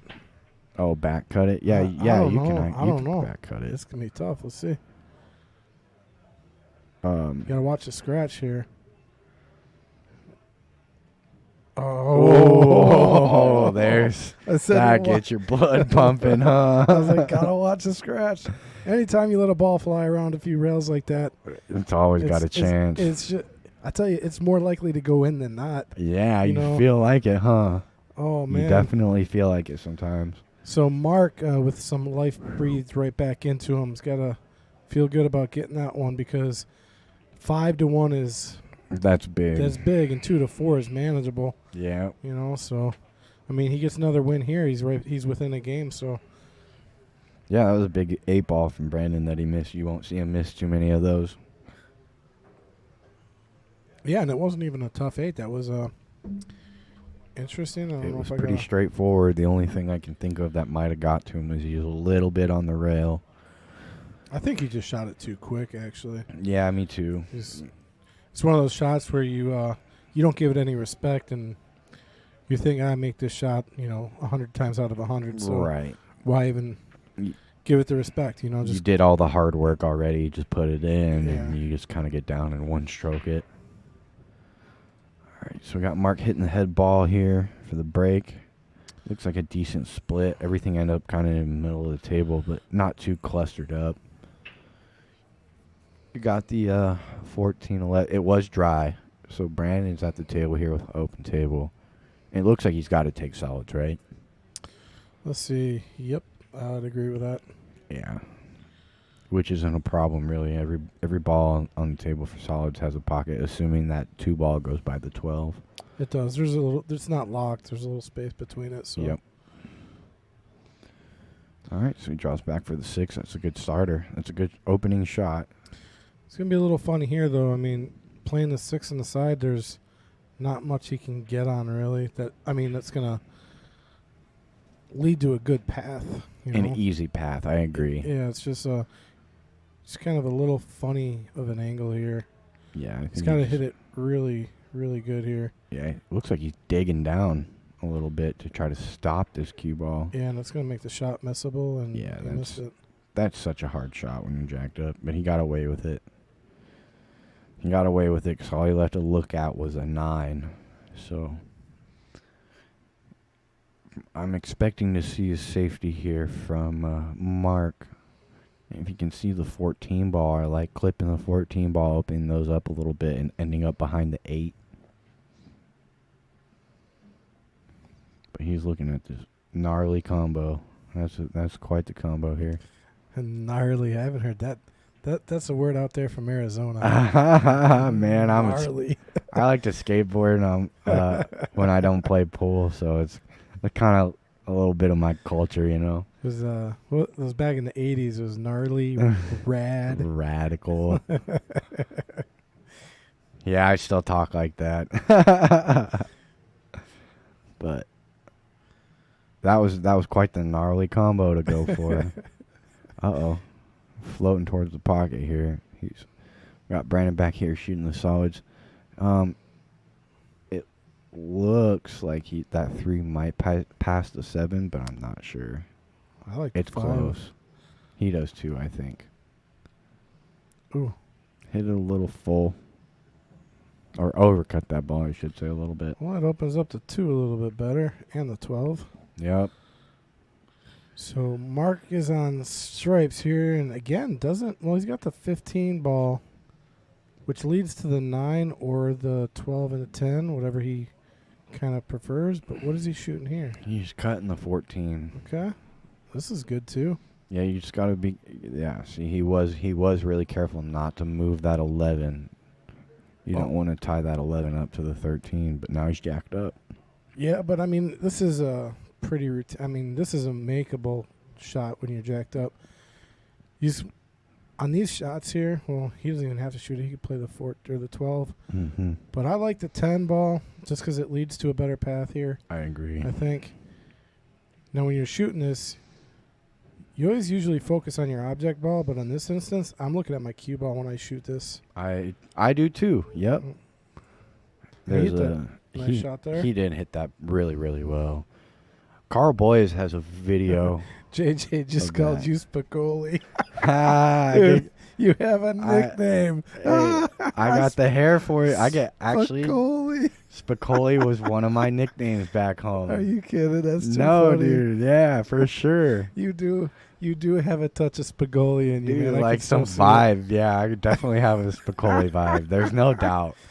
I've been called Spicoli multiple times by people who don't know each other, you know? It's like... It's one... I definitely just kind of carry that. You know, Sean Penn, he's a big activist now. Like, right. Really big activist. And I never knew that about him and how much he's, like, really into it. Yeah. Yeah. But... Yeah, dude, I get that all the time. I love it. Because that movie's great and everybody loves Spicoli, so I don't mind it. My favorite scene was when he ordered the pizza. Yeah, for the classroom. He was like a beat dog when the teacher started giving away his pizza. Oh man, he ran that classroom, man. It was great. That's a great movie. All right, Spicoli, back to pool. Right, we got Mark sitting on the rail here. Yeah, he's got a makeable shot here. These are fun. I love this shot. You know, they're fun to take. When you're guiding it down the rail like that. Ooh. Yeah. When you're sitting on the rail anytime, though, you know, that's what's not fun. Yeah, so, those shots on the rail like that with a little bit of angle, I'm always hitting a little bit of bottom and outside. Just a touch. Unless it's touching. Yeah. Oh, man, if it's just a hair off the rail or, it's a half inch off the rail. You can put outside on it. Yeah, but those shots, they drive me nuts. I don't like them at all. It changes the whole dynamic of the shot. And it's just, I got to work on them. If it's on the rail, if it's tight to the rail, I'm much higher percentage at making it. You get it off the rail just a little bit, and my brain has a malfunction. Yeah. And I forget how to play pool sometimes. It's weird how those little bit of, like, those nuances where it's on the rail versus it's not. Yeah. Just change the shot completely. You have to hit a completely different shot. Yeah, mentally will just mess with you a little bit. Yeah. Like, there's shots on the table where even if the ball's not in your way, you got to shoot it past the ball. Mm-hmm. If I'm a full ball away from it, no problem. But if I'm getting to within that, like, that fractional. Half ball, quarter ball. That ball just messed with my mind. Right. Uh-oh. Yep, he caught the 2 ball there and found the drink. All right, now this is critical here that Mark capitalizes on the mistake. You know, I mean, if you want to win, you got to take advantage of these situations. Ball in hand. Absolutely. You know, 3 ball out. I mean, at their level, he should be getting out here. Yeah, and that's really going to put some pressure back on Brandon to make it 3-4 if he can get out here. Yeah. Now, so when you're in a situation like this, ball in hand, you got 3 balls to go. Really, the first thing you should be thinking is, what ball do I want to shoot to get to the 8? Mm-hmm. And to me, that ball looks like it would be the 11 ball. Or Really, the 9 ball. I like the 9. Yeah, the 9 or the 11. Just because, you know what? Neither of those balls are super, super open. Exactly. And so this is why, okay, so he's starting and he's going to work up, but this will allow him to use the 11 or the 9, whichever way he decides to go. Yeah. So that's why I think the 12 is the right ball here to start with. I agree. Because now it's just going to be a little bit more difficult to get from the 9 to the 12 or the 12 to the 9. I mean. And the 12 ball to the 8 ball is no Exactly. easy feat as well if you leave that one for the last, which looks like he's going to do. But you know what they say? If you find your way out, it wasn't wrong. You're right, man. You can't argue with results, right? Yep. You definitely can't. But see, he's playing into a small window here. He's got to play between the 2 and the 4 here. Yeah. You know, and then I don't know. It doesn't go by the 4. He's got a shot. He's got a shot in the top right. JJ's asking what song is playing. I can't. We got headphones on, so is it leaking through the booth? We don't own the copyrights to the song. If they can hear it.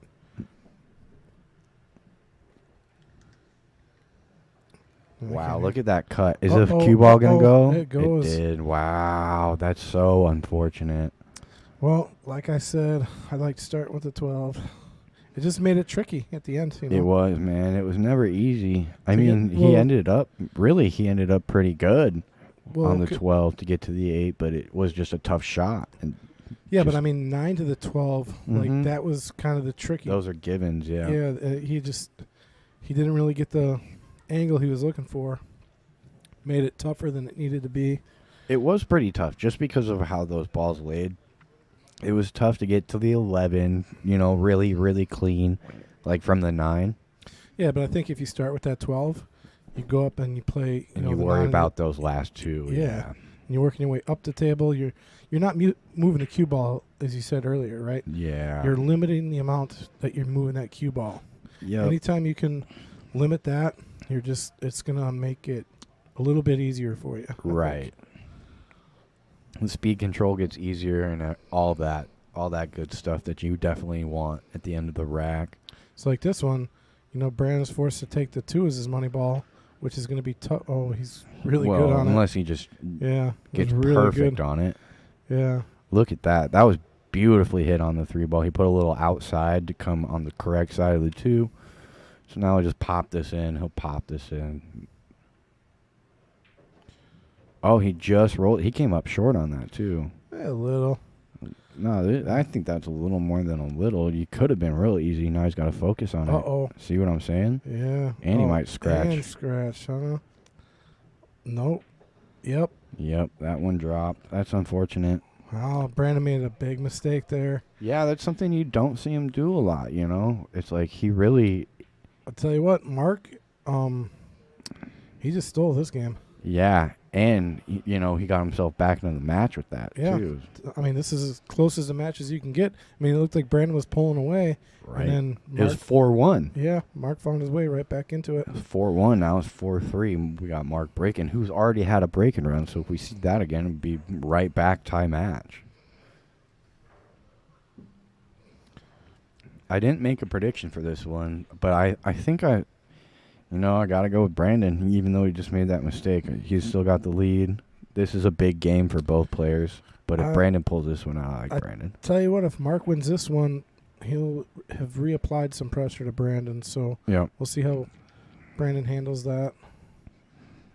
Yeah, I mean, really, I don't think Brandon's had too much of a issue with his five-match win streak. Nobody's challenged him too tough. I don't think we've had a hill. We might have had one hill. Yeah, it's been a while since we've had a hill match here. Mhm. Actually, I used to say, I mean, we honestly used to go hill almost all the time, and I used to say it goes hill here on the stream about 90% of the time. Yeah. every time. Yeah. Like, Yeah, and that goes to show that, like, you know, we always put up some good matches, good matchups, you know, super even matches. But again, like to shout out to all our viewers out there. Appreciate you joining us this Sunday. We got our nights coming up at 4:30. If you want to stick around, we appreciate you. okay, so he's starting in with the straight in ball with a good stroke. He gets good on the 10 ball. That's a good opener for Brandon. Everything's good except he's got to get good on the 9 is going to be the key ball. And he can do that right now. Yep. I don't mind doing that right now because if you don't necessarily get on the 9, you got the 11 as an insurance. And take the 10 and go straight at the 4 ball. JJ says, it's over. I played Fast Times at Ridgemont High. You gotta love it. Interesting choice there. I probably would have played for the 9, but we'll see how he gets to that 9 ball because, like you said, I agree with you. That's the only issue. Tough ball to play shape on. So we'll take the 11. He's gonna run into the 7 here. It looks like he got perfect. that actually worked out pretty fortunately. It could have went kind of goofy, but he got away with it, and he's off and running. That's a good little pop. Oh, this is really good. 14, 13, 15. I try to pull back here, though, on this shot, just so when I get my angle on the 13, I'm not floating away from it. Right. You know what I mean? Towards like the 1 ball. Yeah, you want to be like stoppish, almost straight in-ish. I want to pull this right back to almost to where the 3 ball is or close to it. Yeah, that gets you nice and straight on the 13, right? Yeah. Just like that is going to work perfect. That is perfect. Yeah, so now he's going to be able to just pull back again. Or you could even stop it and use 1 rail up to the 8 on the 15 if he wants. He could do that too. You just got to bear down and stroke this ball well. I'm pulling it back about an inch or 2. I agree. That just gives you the option to just kind of stop the ball. Yeah, just like that. Perfect. Yep, now just roll this in real. Ball. You know what? I don't know, man. He might use 1 rail here. He's gonna draw it back. He's gonna pinch this ball. He could just roll forward an inch if he wanted to. Yeah. Well, he's straight at it. Yeah. Yep. He's playing this all the way up. I like this shot. I like this decision. Just Take your time with it, though. Get up off it if you're I not like comfortable. Yep. He did. Yeah. Oh, he missed. Oh, he got Oh. it. He slid it in. Wow. Take a look at that one again. I think he hit about a diamond high. Yeah. Yeah. And that goes to I say it almost every week how when you good this equipment is, man. When you're really close to the ball, it does get a little tricky here. You know. Yeah, you get a lot of throw. Watch where it hits. Almost a diamond up. Yeah, close to. You're right, and it just slides in. Yep. And I say it every week. You know, the condition at these tables plays so true where it's not that ball's not grabbing the rail. You know, it takes a really true angle off of that rail, and so if you hit it a little bad, it still slides in like that, and it's pretty forgiving. You know, obviously the pockets are tight. It's a diamond pocket, diamond table, but the fact that the equipment's in good condition helps it play true and a little more forgiving. So Tell you what, they're never forgiving when I play. you're not hitting the right part of the rail, bud. All right, let's see what he gets. Gets Ooh, a solid look at down. this break. Look at this break. They are wide open. Yeah, controlled the cue ball really nice as well. That was a big game for Brandon to make it 5-3. If he wins this one, he's on the hill. Yeah, I'm going with stripes here. They look really nice. Yep. The only problem being the 10-14, which you can solve right now. He's going with solids, I think. Yeah, you're right. He's cutting the 3. I don't see any problems for the solids either, though. Oh, Unless no, you it miss. hung up there. Wow. It hung up on him. Yeah, we didn't expect that one. But you know what? That makes it pretty interesting for for Mark. Yeah, and I mean, Mark's almost got to venture towards solids as well now because of that 3 ball. And make the 3 now or what? No, I take the 6 ball right now. Let's see. Oh, okay. You're cutting the 6 at the end of the table. I'm cutting that 6 ball. Yeah, I Just like that. Getting the cue ball right back kind of to the middle of the table. Give yourself plenty of options. Yeah. Yeah. From the middle of the table, both groups I mean, have. he could take the pretty 3. He's open. got to come off the rail first, so he's got to spin into it. Well, it's still an open table, so Oh, you yeah. can play Yeah, the combo Play the too. combo. But then he's going to... And draw back. Yeah. So Yeah. you don't necessarily get stuck right there. I probably would have liked a couple more inches. He probably would have liked a couple more inches of draw. But he's got the 2 in the side, so he's still alive. Run into the 13 here and play the 1 next. Run into the 13. Or the 12. I was like, what? Man, What? these TV balls are getting to me now. No, I like the TV balls better. Oh, these are brand new TV balls too. I think we just got them in. Yeah, I think they're the prettiest looking balls. You know. Say that one more time. I think Just they're the way he said it. I No, think don't. they're- God. I think they look the nicest. You know, I just like I like the colors. I think they're all contrasting pretty well. Yeah, it's a little easier to differentiate between like the purple and the 8. Mhm. You know. Yep, the 8 and the 2 and the 4 don't get mixed up as much.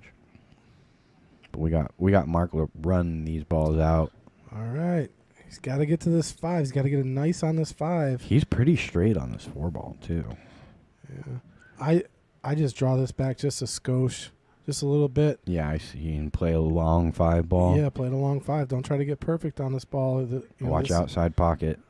Yeah, I mean, that's what's going to happen. He could have just almost stopped or drew back an inch or 2 and had a really nice shot on a 5 Yeah. to get to the 8. But he tried to get perfect. You don't always got to get perfect on your ball. That was one, yeah. And that's one thing that I struggled with when I first started playing. I was trying to get too perfect. I was missing too many balls. I realized that you got to rely on your talent and what you practice every day at making balls. See if Brandon can close this one out. He's had a few duck soups that he fumbled a little earlier. I don't think he's going to fumble this one. I like it. Yeah, look, he's real confident at the table right now, you can tell. Yeah, again, he's playing quick. You know, Playing he's quick. not thinking about what he wants to do. He's just getting up and letting it go and doing it. Right. And that's he's still making the right moves. Yeah, we call this rhythm playing, and that's what kind of Brandon is doing right now. He's just It's beautiful to watch, I'll Yeah. tell you what. rhythm play. It's really beautiful to watch. Look at that. See, you just make it look so easy and effortless. He didn't chalk his stick once on that run, and he shot 6 times. Oh, that was a big mistake from Mark. Got Brandon on the hill. Yeah, that's when you know you're in rhythm. When you're walking around the table, you're not even chalking your stick. Yeah. You don't need to. Easy shape, easy rolling. We got Brandon moving on up here. He's the first one. 1 to go. This will be his last break of the match.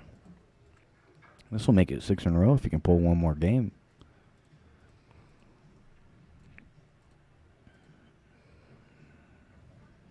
And I'm not sure. I still think he's only had 1 successful break, 1 or 2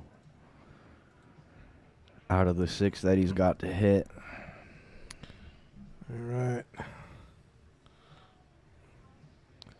He's opening them up nice, though. He is. He's hitting the center ball today, the head ball.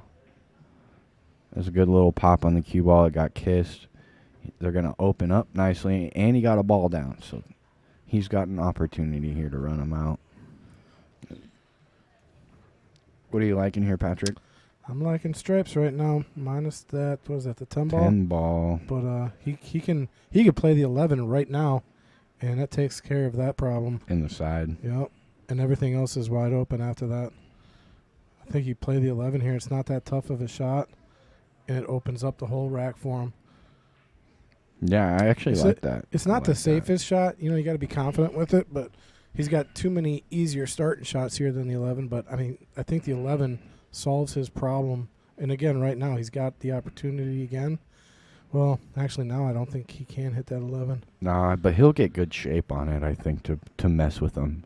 Let's see. I mean, or can he just play the 10 straight past the 1? I don't know. I don't think so. From that straight on angle that we're looking at, it doesn't look like it goes by the 1. And you know what? The 10 might go upstream past the 2 ball. Let's see. He's got to figure it out. We'll roll up for the 12. It would be nice if the 10 does go. If it does go, he can get there really comfortably right now. And the 15 is going to pass the 5. The 5 is not blocking the 15, so that's an open ball as well. So as soon as he solves that 10 ball, it's pretty open rack. The thing he's thinking about now is the 15 to the 11 and then take care of the 10. The problem with that is it's going to be hard to get back to the 12. Yeah. You know? Absolutely. JJ says the 10 passes a 2 for sure. He's out there on the floor, so he could probably see it better than we can. Well, he overhit that ball a little bit to get to the 10. See, now he's got to mess with his bust-out ball here, which is... He can get back to the 11 if he wants to, squeeze by the 15 and end up kind of where he's at now, but obviously a little down. He's got to play the 11 now. He can't. That's what I'm saying. He can play the 11 and squeak by the 15. And, yeah, see, that's almost what he tried to do, but he overhit that ball as well. But can he see enough of that 10 ball to cut it now? I think he can. Yeah. And that 15... Oh, wait, the 8 might be in the way. Does the overhead? Yeah. It's close. I don't think so. Banking the 15 on the side here. Which will give him shape. Oh, hit it nice. So this is a cuttable ball, but you got to let your cue ball go. It's a real thin cut on the 10. Jeez, I don't know. This is a tough shot here.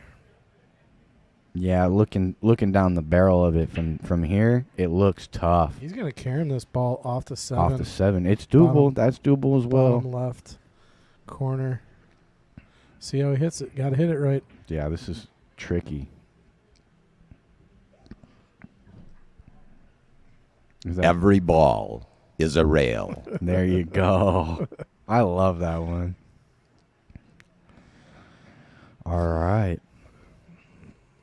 Mark's got an opportunity to stay in this. It's do or die here. Well, you know what? Where that 10 ball ended up, it's still pretty open. Or it's still pretty blocked, I should say. Yeah, I think Mark would be his safest bet is to leave that 1 ball for last. And the 4 ball. I would not touch the 4 ball either.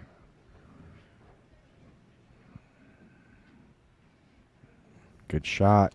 I like playing the 5, the 2, the 1, the 4, the 8. He's got to come across for the 2 here. He's got to put a little bit of a stroke on this. It looks like he might be going forward with it. Nope, he popped it. It's a great shot. He'll probably play the 4 here because he ended up dead straight on it. Yep, playing the 1 last. That's what I like. What that affords him is this, if he does get out of line or messes up, he's not really selling out because it's blocking. Yep. So right here, again, nothing fancy. Just stop shot on the 2 ball here. Or you take the 1 first and go 2 rails back to the middle of the table. Again, you're moving the cue ball. Why move the cue ball? You could just take a nice stop shot here, and you'll have a clean cut on the 1. Right. And then you can come around for the 8 in the same pocket. I like that. I like that a lot. I mean, you don't got to move the cue ball. The cue ball does all the work here. Yeah, this is the right play here. Mm-hmm. You got to kind of stop it, though. Perfect. Nicely done. And now this is natural shape. He's just going to come around. Yep. You go 2 rails for the 8 in the same pocket. This is a speed shot, though. This one's easy to under and over hit. Yeah, you got to watch your speed on the shot. You don't want to come short, and you definitely don't want to go long. I think the speed was good. I think it's short. Yeah, it is short a little bit, yeah. He needed a... Ooh, man, that's a 50-yard line. That's what I'm saying. That shot, dude, I would prefer to go long on that 8 ball because you always end up with a cut towards the corner. He's got it in the side if he needs it. It goes. Watch the cue ball, though. This is tough. Got to watch the cue ball. He missed it. Okay, so the only question here is, does that 10 ball go? It goes in the side for sure. Man, you're crazy. That's so small of a pocket. Oh my God, that is not a small pocket. It's a small pocket. You want to bet 20 that he makes it? Yeah. No. You owe me $20. You said no. Wow, what a match. Man. Gosh, I don't understand how these guys just drill that side pocket That's like not that. a hard side pocket shot. I was just so uncomfortable with it. Well, either way, regardless, nice shot there by Brandon. Yeah, it was great out. Good game by both gentlemen. Brandon will be back next week, I'm sure. As will we. Every Sunday we're in the booth. Yes, sir. We start with our queens at 11:30, I believe, or 11:15. And then Jesters start at 1:45, 1:30. And we'll be back here this afternoon, 4:30. Tune in. Join us for our night's match. We should have a good one. We actually, our current night had to step down, so we will have 2 new players coming at you. And we'll see you guys in a bit. Thank you.